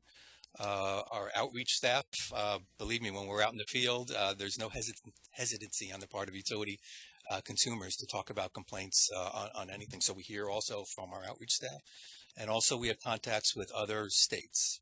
And I know I get information from many of you, the chair, etc., speaking with other states about quote problem companies there. Right. And so we. Again, to get back to your question, though, it's the experience that we've had has been with questionable interpretation of fixed was really limited to last winter in the case of 2 out of more than 150 ESCOs. Mm-hmm. I think we have a great opportunity to share very important information. And, I go back all the time as a former legislator. Legislators are always looking at every level, whether it's the state, it's the county, or even the local town board members and supervisors, to give information to their constituents. So I really think that if we can develop a good piece of information to share with other levels of government, we have then the ability to expand the knowledge of consumers. And I think that's really important. As many, as you stated in here, we know everything is, technologically advanced. However, there is a lot of people who still like to have a piece of paper in their hand, or when they walk into a local town hall, and that's the level of government that people really seem to understand best, that they know that there's information, they see it somewhere posted, they can take it home with them and look at it, rather than, I don't know that everyone in the state of New York is coming to our website. As good as it is. So I think there again, the opportunity to get more people who will hand out our information, I think is really important. In response to your question, Commissioner, we do have printed materials that we have a mailing as we speak. We are in the process of doing a massive mailing to include libraries, municipal officials, community organizations, such as like big organization, AARP, Chamber of Commerce's, and stuff like that. So we do have the printed materials that provide all this information to the consumers who are apt not to deal with technology at all.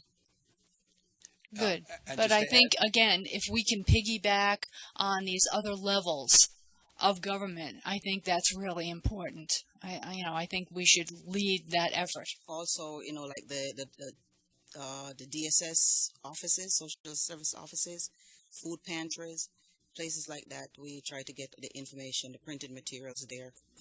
Good. And I mean, in doing outreach throughout the state, I've gone to places where I've seen it. And, when we do public statement hearings, and I check out their board and what information they carry. And when the opportunity presents itself, we'll ask them, are you willing to have our materials here? And more often than not, the answer is yes. Good. Also, a question about HEAP. Do we know what's going to be available as far as HEAP assistance this year? Michael, I'm waiting for you to answer. Yeah, I think he's about ready to.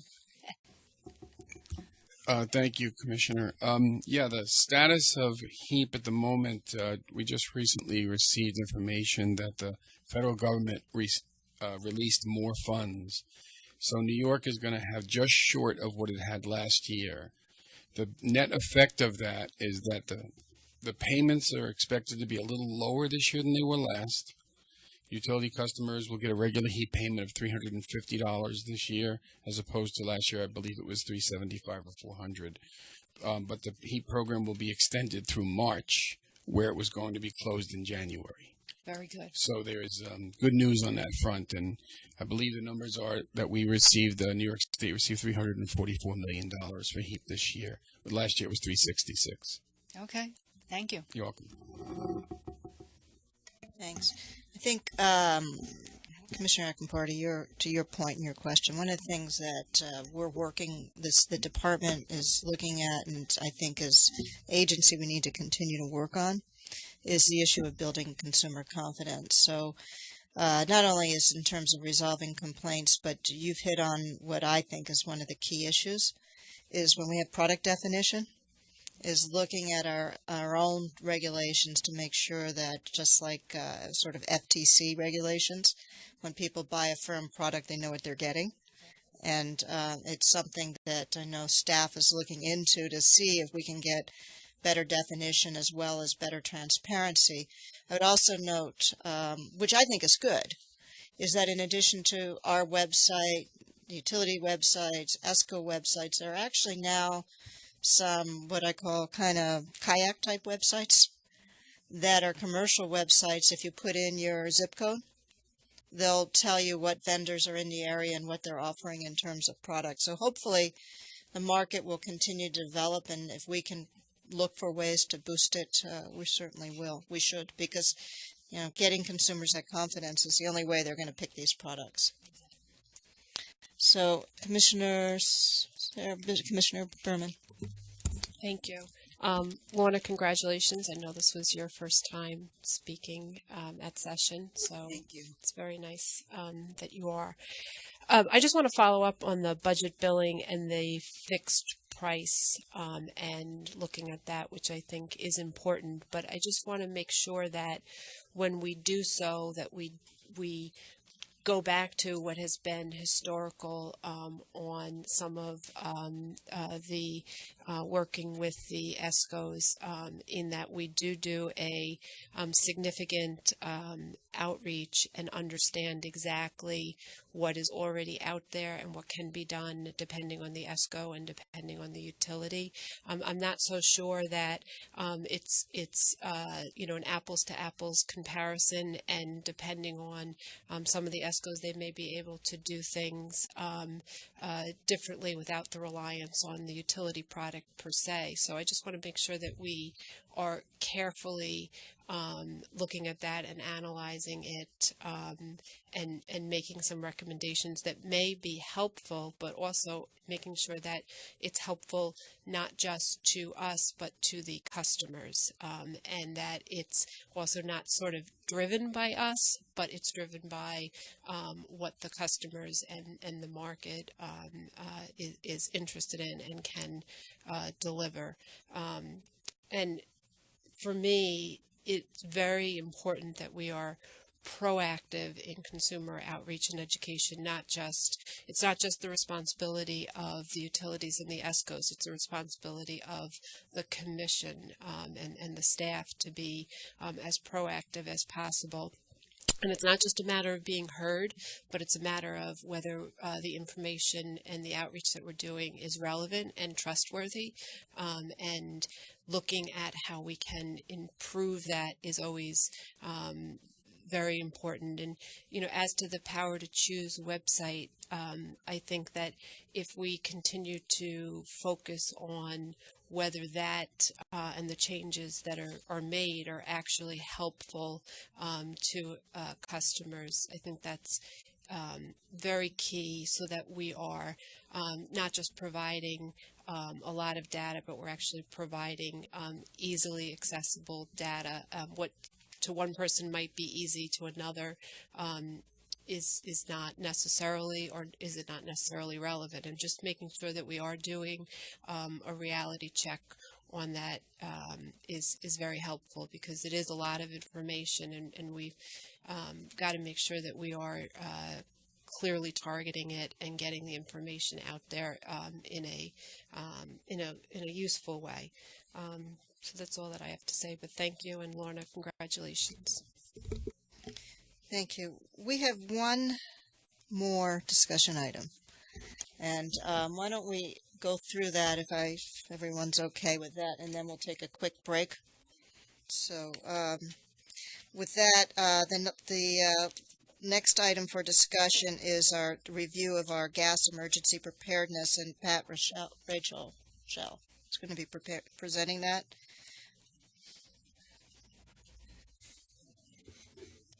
Yeah, that doesn't mean you guys get to go to the bathroom.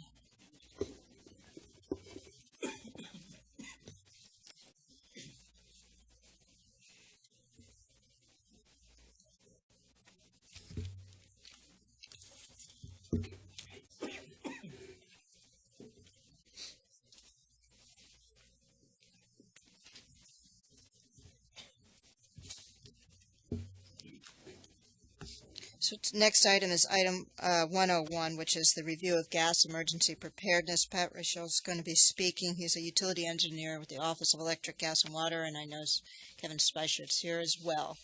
Good morning, both of you. Go ahead, Pat. Good afternoon. Today I'm here to discuss with you a informational update on a December 2013 order that directed the gas utilities to file updated gas emergency plans, including consideration of 46 best practices. Just a little background.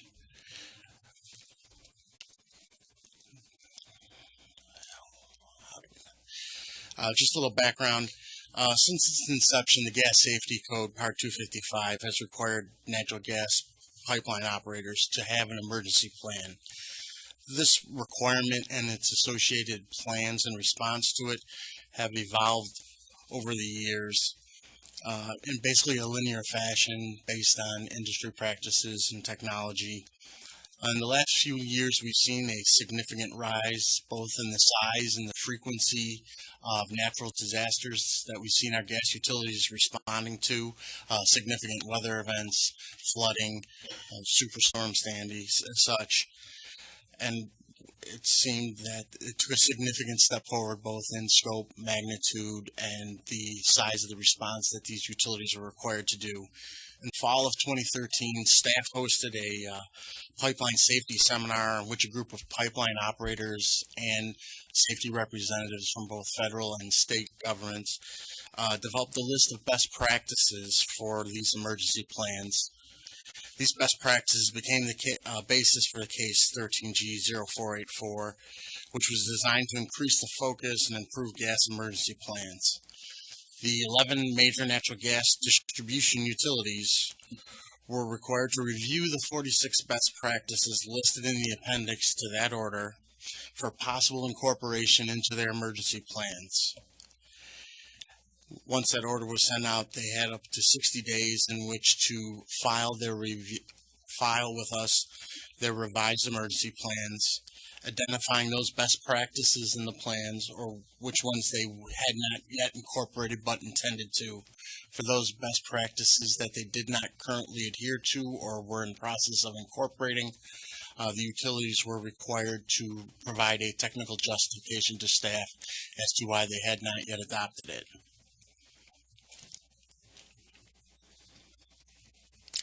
All of the 11 major natural gas distribution utilities complied with the order.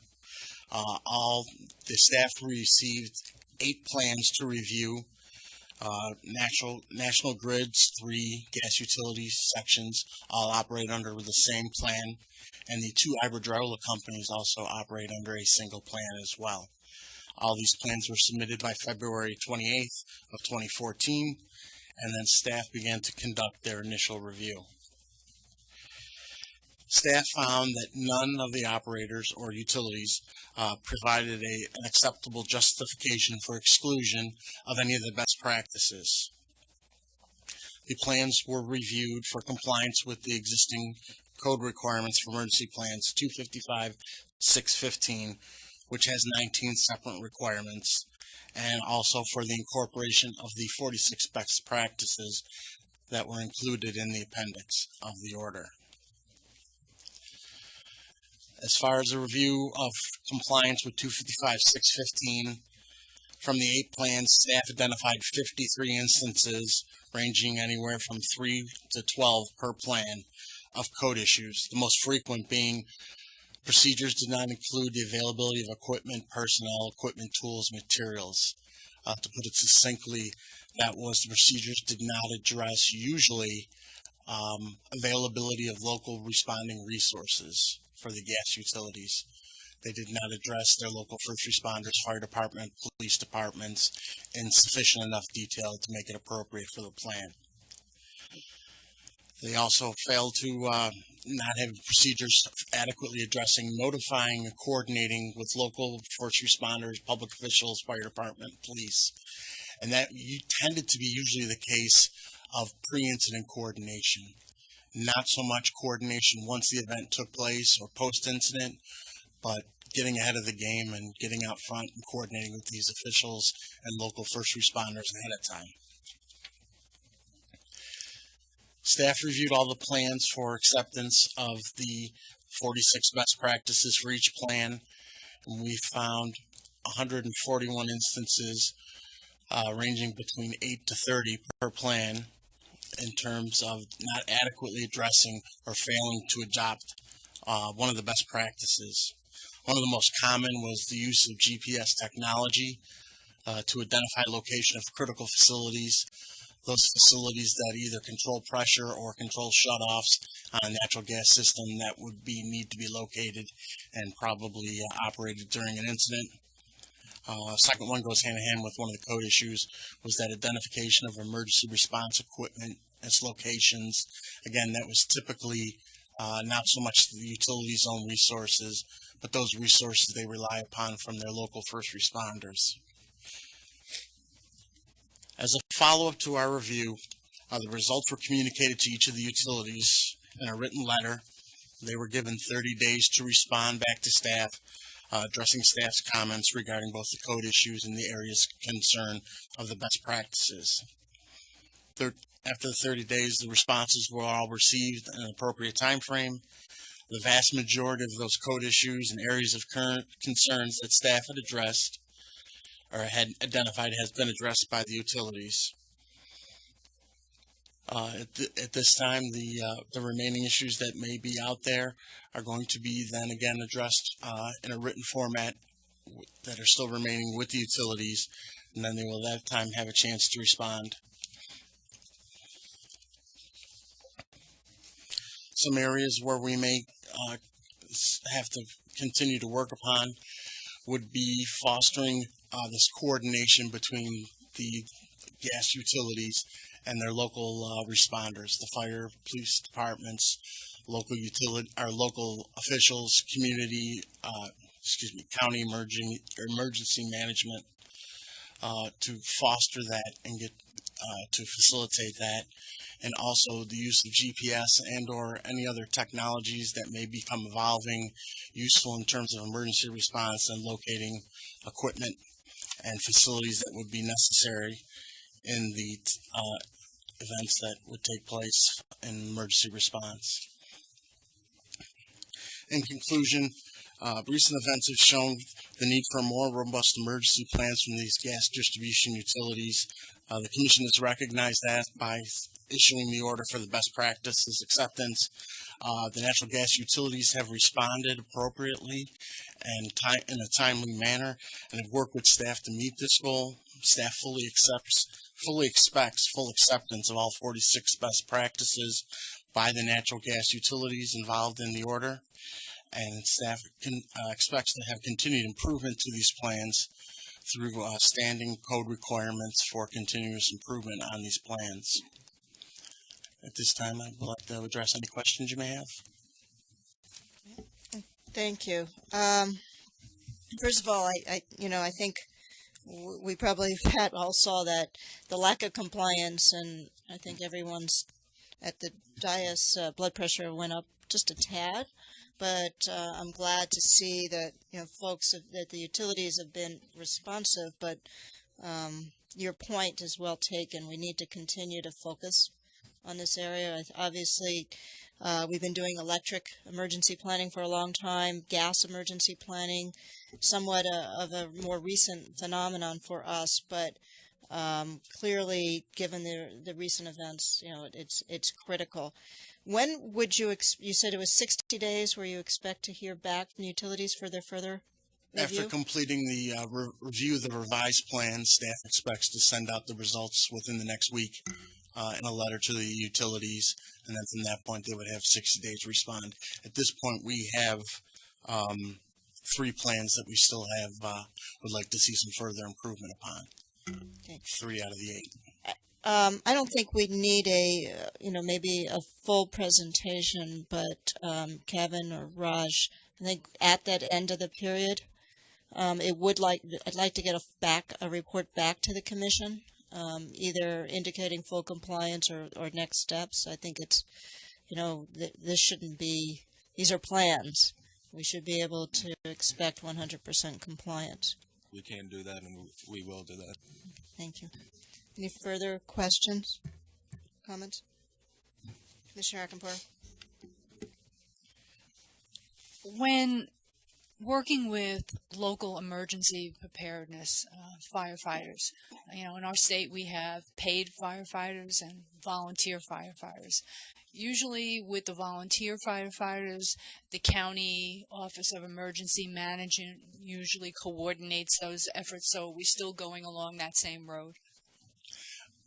Yes, ma'am. Some of the plans were to the minimal extent of coordination with local fire and police will be done through the 911 system, and staff felt that there is enough time ahead of time to go ahead and start coordinating with your county emergency management office and directly down to the local fire departments, be they career or volunteer.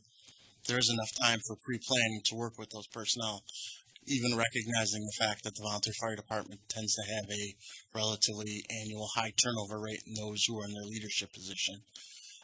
But the availability for drilling and emergency planning, those items that are required by the gas utilities already by the safety code, there is that chance to include these people and these organizations ahead of time and start to work with them and be aware of what their actual capabilities are, what their volunteer situation tends to really play havoc with their response capabilities. As you not know, only in terms in of some equipment and areas, they don't have a lot of people have the availability to respond because, again, it's volunteer. Less people are volunteering today, and they're at work.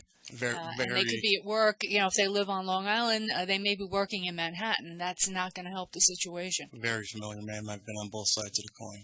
I've been a volunteer firefighter. God, you're making me feel so old, man. Oh, my God. Thank my mother. She raised me right. Yes. So, again, in addressing all these things, I think, all that needs to be taken into consideration to make sure that the coverage is there and, responding along with the utility. Who's going to be on the scene first? Mm-hmm. We've been doing a lot of outreach with the utilities to try to get them to enhance that communication between the local fire departments, particularly the volunteers, and the utilities themselves, just to make sure that both expectations are known when when you show up to a scene, what you should do, what you shouldn't do. Those types of things are known from both perspectives. Right, and then of course getting the public to buy in with, if you smell something, call. Yes. Thanks. Commissioner Berman. Thank you very much. I just want to clarify.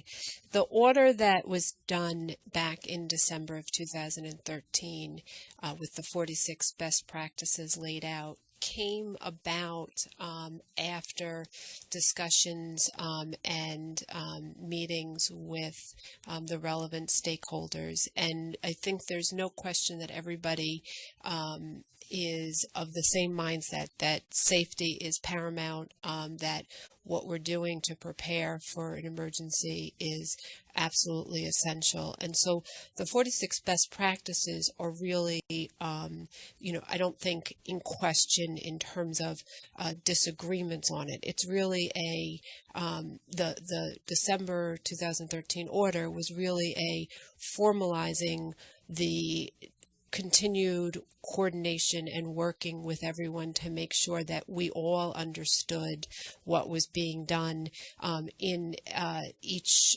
area and with each utility, so that we were all on the same page. And if there needed to be looking at what might work in one area versus another, this was putting it all together and then having everyone talk about it, so that something that maybe one utility wasn't doing, they could look to see if it worked for them, depending on the community's needs and how to implement that. So that it's not that when we talk about non-compliance, I don't want sort of the takeaway to be that folks are not embracing the safety component and the need for emergency preparedness. In fact, I would say that that they're absolutely embracing that and making sure that we are all on the same page. And part of this is also an education for us of what is happening and what tweaks need to be made that in the implementation of those best practices. So I just, and going forward, the end is we're not looking for the perfect written document. We're looking for the perfect plan that works in real life application for that particular utility and that particular community. And that may change, and we need to be flexible to the interpretation and the implementation of those items. So I think it's very important that that is why there has been going back and forth with staff and the utilities on how it all is working and the continuing dialogue. And, just on that note, I really did want to do, I guess, a shout out to National Grid on their recent first responder safety program, their online training program, which I did myself take, and I thought it was very, very helpful.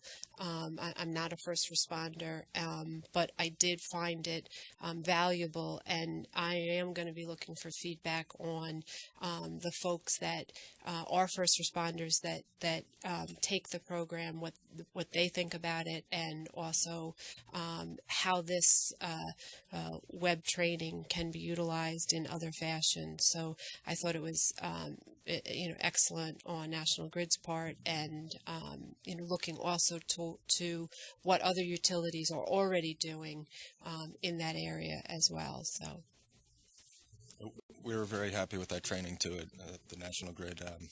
First responder training is a very good product. And just a comment, Commissioner Berman, it has been a collaborative effort right from the beginning with the safety seminar developing this. I mean, it was about 20% of the time the seminar was spent just on this topic of developing the best practices with both inputs from all the stakeholders, be it regulatory personnel or pipeline operators, both actually representatives from interstate and intrastate, both gas and liquid. So everybody right from the beginning had a really good chance to put their ideas forth and their best practices and get them all implemented into the 46 that were eventually adopted. Commissioner, sir. I'd just like to chime in that I think you're doing very good, effective work, an excellent job, very professional job. I'm happy to see that you're collaborating, that you're working effectively with the utilities and holding their feet to the fire. Thank you. I would add to that. I appreciate that where we are is that the first step is the articulation of the plans, and making sure that's right is critical, recognizing that plans, it's an iterative process. We have plans, and hopefully we don't have events, but we have events. We learn to see if our procedures need to change based on events. But I do think it's critical, and I want to underscore, is that the first step of having an executable plan is to be able to articulate what you're doing clearly, because that forces you to think about, well, what are you going to do? And I think this best practices sharing is a critical component of us and utilities, frankly, and the communities having the assurances that they've thought out what they're going to do in the event of an event, and at least have a process. We see this with disasters. If you haven't thought it through, then you're sort of in the midst of a disaster trying to do things real time, which is not a good place to be. So I do think what work we're doing here is really important. And again, we'll close on it. Yes, we think the grid work, and the online training is great. We're hoping to see lots more of that. So with that, we're going to move to the, Commissioner Brown, did you have? I'm waiting for the break. Oh, okay. Before the break, let me just make a comment that there's a lot of work that went into these reviews from staff, and I was remiss not pointing out, even on the previous panel, there's a lot of staff effort that went into putting those presentations together and working with the stakeholders and getting the information and giving it to you. You beat me to it. I think this is a great review. I know this is the first time we've done a winter. For the electric industry, is the first time we've done a winter review. I think it's great, and obviously going to be something we're going to continue to want to do, but it is a huge amount of work on staff, and we're appreciative. Thank you. And we'll take a 5-minute break. 7-minute break.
Good news is everyone, we have lots of time together for over the next couple of weeks, so this is just get used to it.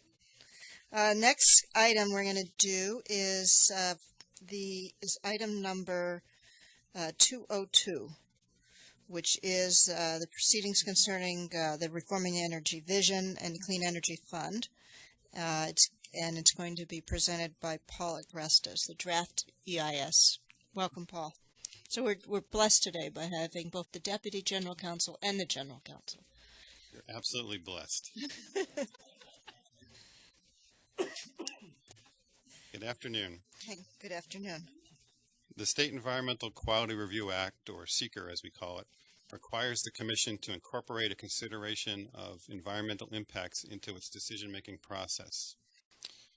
Pursuant to SEQR, the Commission is lead agency for the environmental review of the REV and Clean Energy Fund programs. In April, you determined that an environmental impact statement, or EIS, should be prepared to assist you in that environmental review. So we're back now with a draft generic EIS that has been prepared in accordance with your directive and is before you today for acceptance. If you accept it as complete, the SEQR process requires that it be issued for a minimum 30-day public comment period. After the comments are received, a final EIS will be prepared for your later acceptance as well. The final EIS will analyze and address all of the comments. Only after the final EIS is accepted, followed by thereafter a minimum 10-day waiting period, will you be in a position to actually begin taking actions in these proceedings. Okay. Jim Austin and Tina Palmero of OEEE managed the project of drafting the document. The draft EIS itself was prepared by a contractor, Industrial Economics Incorporated, under the direction of DPS staff, and we also had the assistance of NYSERDA and the Department of Environmental Conservation. The EIS itself is an exhaustive and voluminous document. I hope you all enjoyed reviewing it. At a very high level, and this is a very high level, the draft EIS concludes that overall, the REV and Clean Energy Fund programs are anticipated to yield positive environmental impacts by reducing the state's use of and dependence on fossil fuels. That should not come as a surprise, since the whole idea behind the programs is to encourage clean, market-based, and sustainable products and services. There will be environmental impacts, however.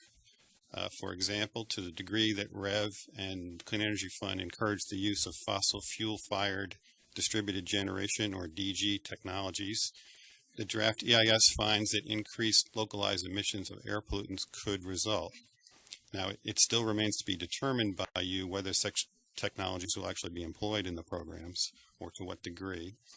And the draft EIS also notes that state and federal regulatory requirements regarding DG emissions may be in place or are envisioned that will minimize those impacts to the environment and human health.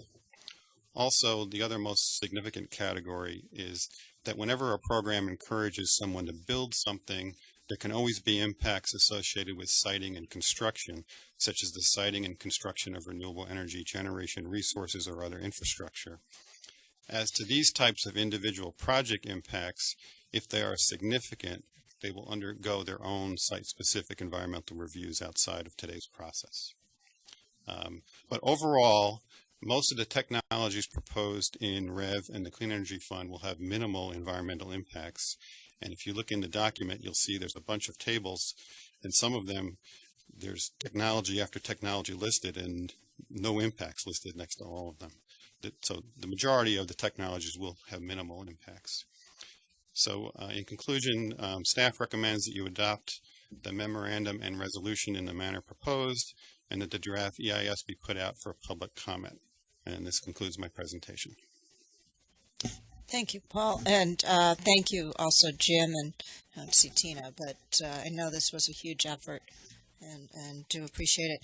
I mean, typically, obviously, when we do draft EISs or EIS analyses, that we're looking at discrete projects, and so it's a fairly straightforward approach. This was very complex because you're really evaluating what would be versus what could be, And but not surprisingly, since it, as you say, it is our intent to have an outcome with a cleaner technology portfolio than otherwise. And so I think the draft EIS does show how, with REV and the Clean Energy Fund, not only can we look at changing the complement of resources to allow us to have more efficient energy use, but also cleaner energy use. So I appreciate the recommendations and certainly intend to support that we move to the next step now and solicit comments and move to a final EIS. So with that, I'll turn it over to any further comments or questions about this. Commissioner Berman. Thank you. I really did not find it exhaustive in a negative way reading it. I actually found it very enlightening and very, very helpful. I think it was, the document was well drafted and really does talk about a lot of the historical perspective as well as where we're going. And so I found it very helpful to read this and continue to have it as a document that is very important for people to read and to comment on. I do note that there's only 42 parties that have been identified on the Clean Energy Fund proceeding, which is different from the significant number of more parties in the REV proceeding. And I do think that both of these proceedings, the REV and the Clean Energy Fund, really do are tied together in many, many ways. So I do think it's important, and I that the folks in the REV proceeding and the parties there are really aware of the importance of this and being involved in this process. This is going to go out for comments. And then there's also the Clean Energy Fund proposal that was submitted to us on September 23rd that is, going to be put out for comments. It has not yet. And I just want you to talk a little bit about that process, because I think before the proposal, after we issued the order initiating the proceeding, we got comments on that, and then there was the Clean Energy Fund proposal, and I think these are really very relevant documents, and I want to encourage people to be involved in that process. I think, let me just, if I can respond, we've talked about the fact that we've wanted folks to have engagement in REV and the Clean Energy Fund, and a few times I've been reminded that we've been, if nothing else, we've been successful about getting engagement. We have more people involved in these processes than anything we've had in the past. The expectation, and I think your observation is right, these two processes all emanated from our decision last December when we started really relooking at how we approach clean tech in the state and recognizing that it can be incorporated into the mainstream of how we manage the grid and develop the grid going forward. So it's not surprising that we would do an EIS like this, because it really is part and parcel of an initiation of thinking about how we use clean technology differently.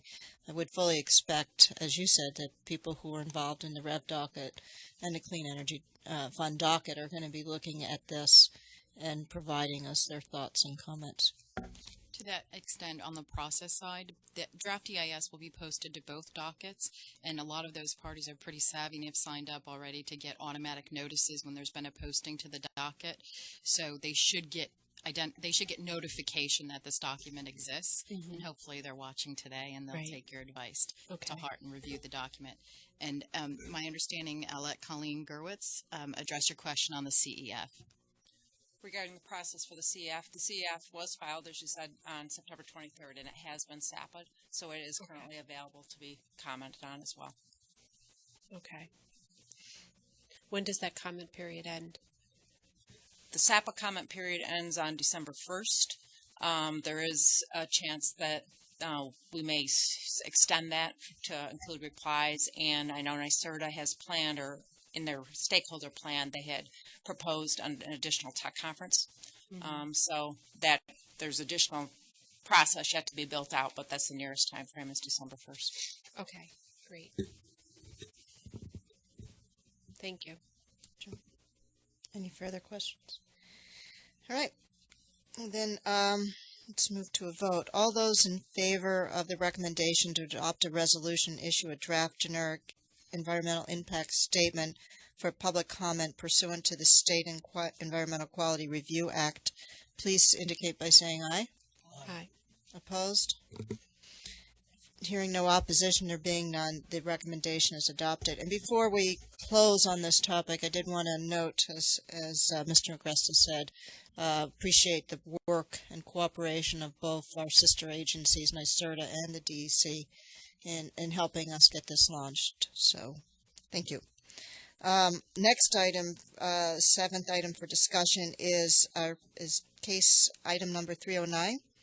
Which is the proceeding to re-examine repowering alternatives to utility transmission enforcements and the petition for rehearing filed by Earth Justice and Sierra Club.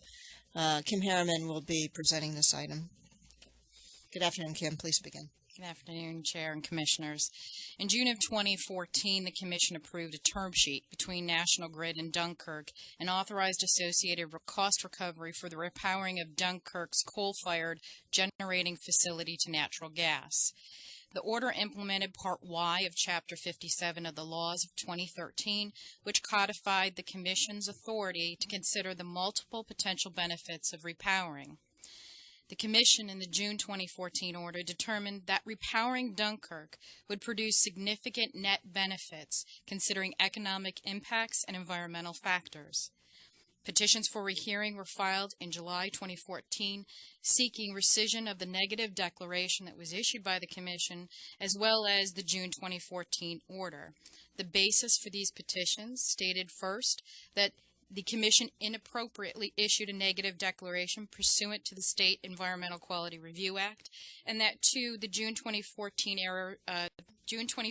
order contained errors of law and fact that were made regarding the economic and reliability benefits of repowering the plant. The standard that the Commission applies to petitions for rehearing can be found in 16 NYCRR 3.7 sub B, and it provides that rehearing is granted when there are in fact errors of law or fact, or that in fact new circumstances have been raised and presented to the Commission that warrants rehearing and reconsideration. The petitioners in this case have failed to meet that burden. The draft order before you would deny the petition for rehearing on the following general bases. First, the review under the State Environmental Quality Review Act examined the potential environmental impact from repowering a coal-fired electric generating facility to natural gas-fired facility. Petitioners argued that the mothballing notice filed by Dunkirk represented a permanent change in the plant's operations, e.g. that the plant would shut down. But such notices reflect simply the plant economics. They are not, and it's not any indication of imminent or inevitable shutdown. Moreover, a mothballing notice does not require a generator to surrender its air permit, which limits the emissions and dictates the fuel mix for such plant. Using a baseline of coal-fired plant, which is consistent with the facility's air permit, the Commission's environmental analysis demonstrated that approval of the term sheet and subsequent repowering would have no significant environmental impacts. The June order even articulates that such repowering could in fact provide positive environmental impacts. With respect to the allegation that the Commission committed errors of either fact or law with respect to the cost-benefit analysis, I make a note that simply stakeholders who do not agree with the Commission's determination in and of itself has not demonstrated an error of fact or law. The June 2014 order identified a panoply of economic reliability, economic development, environmental benefits that would not be achieved with a purely transmission-based project. Besides reliabilities, these benefits include improved system efficiencies and reduced transmission congestion in western New York. that enables increased output from cleaner resources, adding to the environmental benefits from this project. So in sum, the recommendation before you is for denial of petition for rehearing, and I'm available if you have any questions. Thank you. Thank you. Well said. I think that what's pretty evident for me when reading the order, we looked at this last year. We made a determination, I think, very clearly that the repowering effort was going to provide economic as well as environmental benefits. I agree with you that nothing in the petitions for rehearing raise any new issues that weren't thoroughly considered by the Commission in making our initial determination. And I would intend to support. I intend to support the decision not to rehear the request. Any other questions or comments on this matter? Okay. Good. Well, then, all those in favor of the recommendation to deny the petition for rehearing, please indicate by saying aye. Hearing any opposition? Hearing no opposition, the recommendation is adopted. Thank you very much.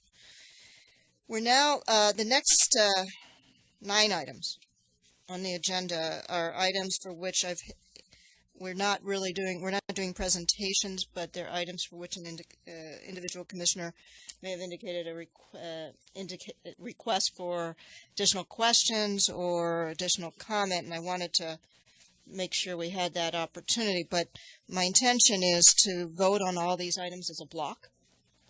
Because was my understanding is that there aren't any really concerns, but there may be some additional questions and comments. So I'll just go through them, and if there are people if folks want to comment, just let me know. The first one is item 103, and that's Brooklyn Union Gas Company. DBA Keyspan Energy Delivery. It's a report concerning their Retail Access Program Collaborative. Any comments on that? No? Next one is the 9th item, which is Express National Gas. Any comments on that? Item 104? No? I feel like I'm at an auction. Going.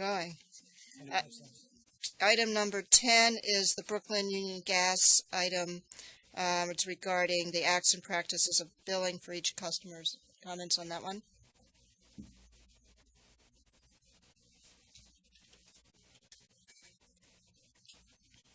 No? Okay. Item 203, Central Hudson. That's a petition for allocation concerning $2.7 million proceeds from gas and electric property tax refunds. Hearing none.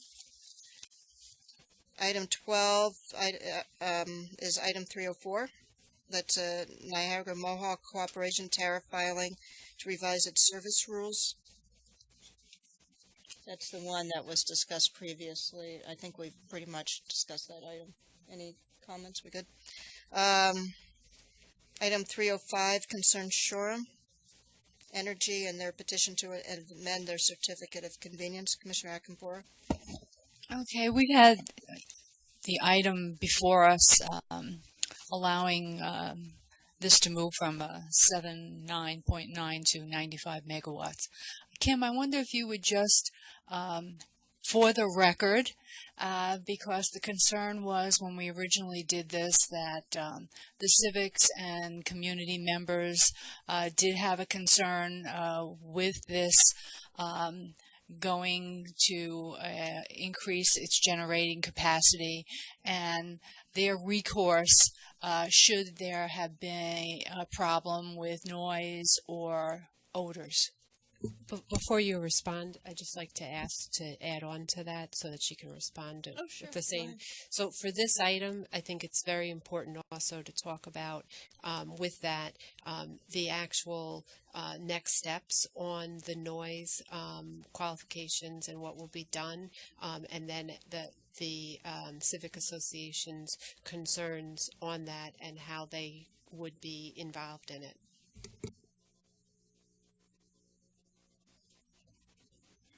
So I'm not going to call you ma'am, as Paul just whispered in my ear, Thank you asking so me much. to. I know. I feel like my grandmother. Commissioner Eckabor. So, as you correctly point out, the Civic Association at the beginning of this case raised three concerns: air emissions, truck traffic, noise. After that, the Civic Association met with the applicant, and the applicant, after those discussions, filed an amended EAF, and they addressed specifically each of those 3 points. So, in addressing that, they indicated that, in fact, air emissions, they believed, have been being reduced by the plant, and they didn't foresee any increase or change in that trajectory going forward.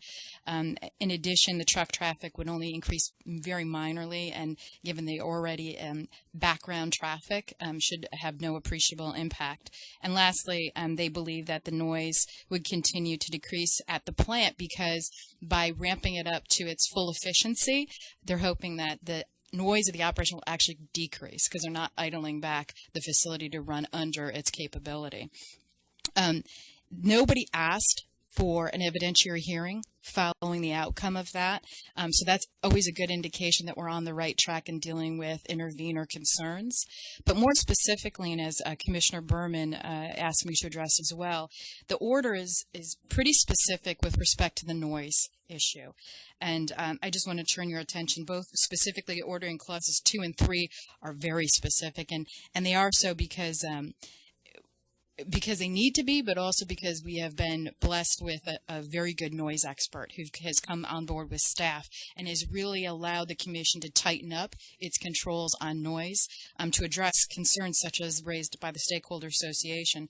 So first, within the first 45 days after the issuance of the order, SHORM has to file with the Secretary a report from an independent acoustical consultant with enough detail that's going to determine any change in sound at property lines and especially the most adversely affected residential receptors, which was the big concern from the Civic Association. And on top of that, this is going to be an analysis which is going to include leaf off and at night. And those are the two most sensitive times of the year and day where any amount of increase in noise you'll really be able to appreciably notice that. Second is that once the noise report is done and filed, if it shows, in fact, there is an increase in sound of more than 1 dBA or that prominent tones at residential receptors or low frequencies and a variety of other things continue to be a problem, they have occurred, SHORM has within 80 days, they have to propose noise mitigation measures. Mitigation measures is designed to reduce the noise. This appreciable increase in noise is articulated in the order in Clause 3. I am assuming that these reports will be compliance filings, and unless I think Jim's around, he'll tell me if he's in the back of the room, he'll tell me if I'm incorrect.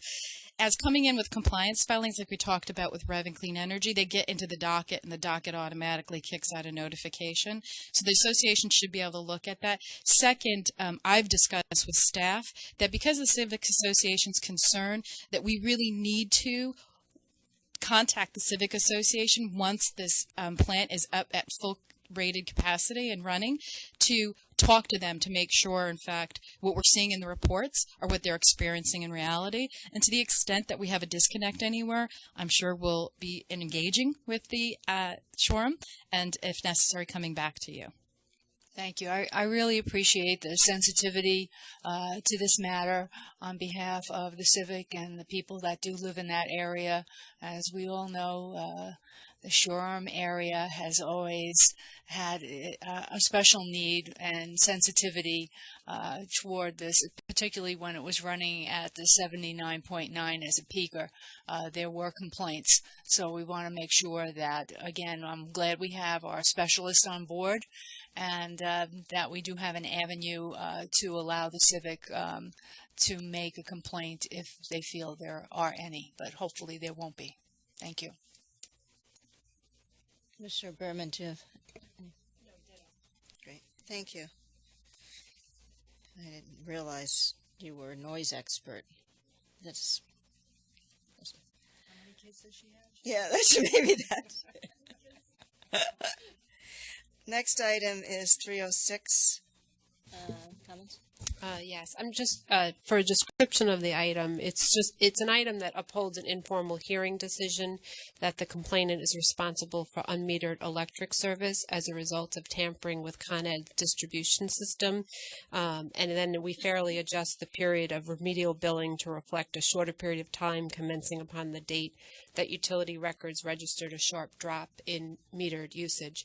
On its face, it doesn't seem like something that would be noteworthy to discuss. But the fact pattern really struck me, and I just really wanted to talk a little bit about what I see as really a very important topic that we don't necessarily, focus on in discussion, but it is something that is we all are in very much aligned with. The Commission has historically taken a very seriously the crime of theft of utility of services. Electricity theft of services is a significant issue that affects utilities, but not just utilities, it affects the other customers as well. Theft of utility services can cost likely billions of dollars annually, and it's something that the folks who are stealing energy, not only is it just about the cost, it's also they create dangerous situations for themselves, the general public, emergency responders, and utility workers. In addition, they're violating the law and the codes. And for me, here's a case of theft of utility services. The perpetrator was caught in the act because of criminal activity going on at the premises that he was an alleged party to. I really want to, frankly, when I looked at it, I was frankly angered by the brazenness of the criminal actions of the perpetrator who put at risk those around him. And I really was grateful, really, to see how it works in real life. The Yonkers Police Department really did an excellent job. They took the first significant steps to help the utility and the Commission in addressing this theft of services issue. I want to let folks know, to me, it's imperative that we're vigilant in ensuring we protect ratepayers, the general public, first responders, and utility workers by being on guard to watch out for this type of theft. By reducing theft, we ensure safety and we reduce costs. The cost in many cases from theft of services is borne as a part of rates on all the customers. So once again, I really just want to commend the Yonkers Police Department, Con Edison Emergency Services Department, and the Property Protection Department employees, and our staff who help detect, investigate, and root out this clear diversion and tampering with the electric system. Thank you. Thank you.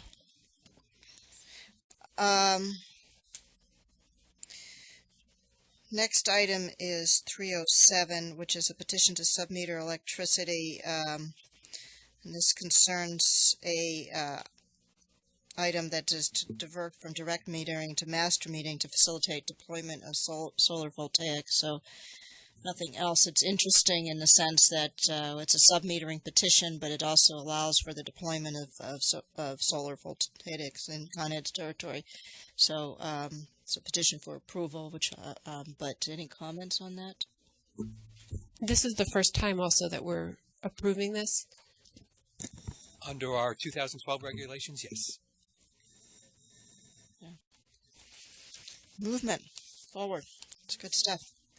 And then the last item in this group is a petition by NYPA, item 308. Any comments on that? This relates to a replacement of a segment of their Plattsburgh, Vermont transmission line. I have two questions, and I'll say them all together, and I don't know who would be the appropriate person to respond to.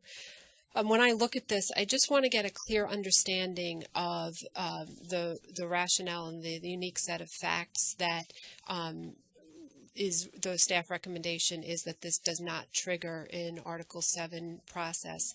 And also focusing on, will this result in any imports going into Vermont at the expense of New Yorkers?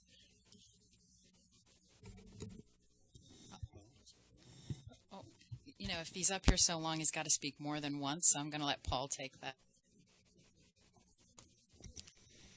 And I don't know, Kim is a noise expert. She makes an awful lot of noise. So when we get hungry, we get The rationale is these are two 115 kV lines. They're in existence. They've been in existence since before Article 7 was enacted. They don't have an Article 7 certificate because they predate that. So the only thing going on here is a repair of or replacement of facilities in place.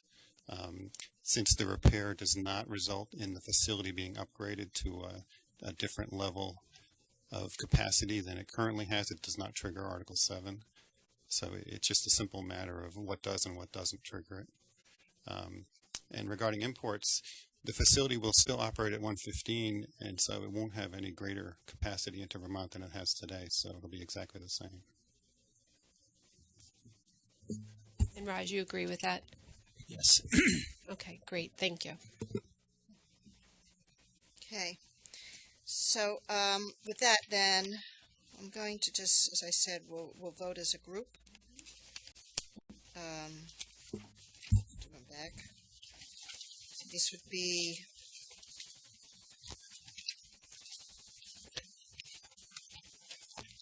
for items. Just fumbling here. Here it is. So items 103. 104, 105, 203, 304, 305, 306, 307, 308. All those in favor of the recommendations for these items, please indicate by saying aye. Aye. Opposed? Hearing no opposition, there being no opposition, the recommendation is adopted. We're now going to move to the consent agenda, and do any of the commissioners wish to recuse or abstain from voting on any of the consent agenda items? Okay. So with that, then, all those in favor of the recommendations of the consent agenda, please indicate by saying aye. Aye. Opposed? Hearing no opposition, there being none, the recommendations are adopted. Secretary Burgess, is there anything more to come before us today?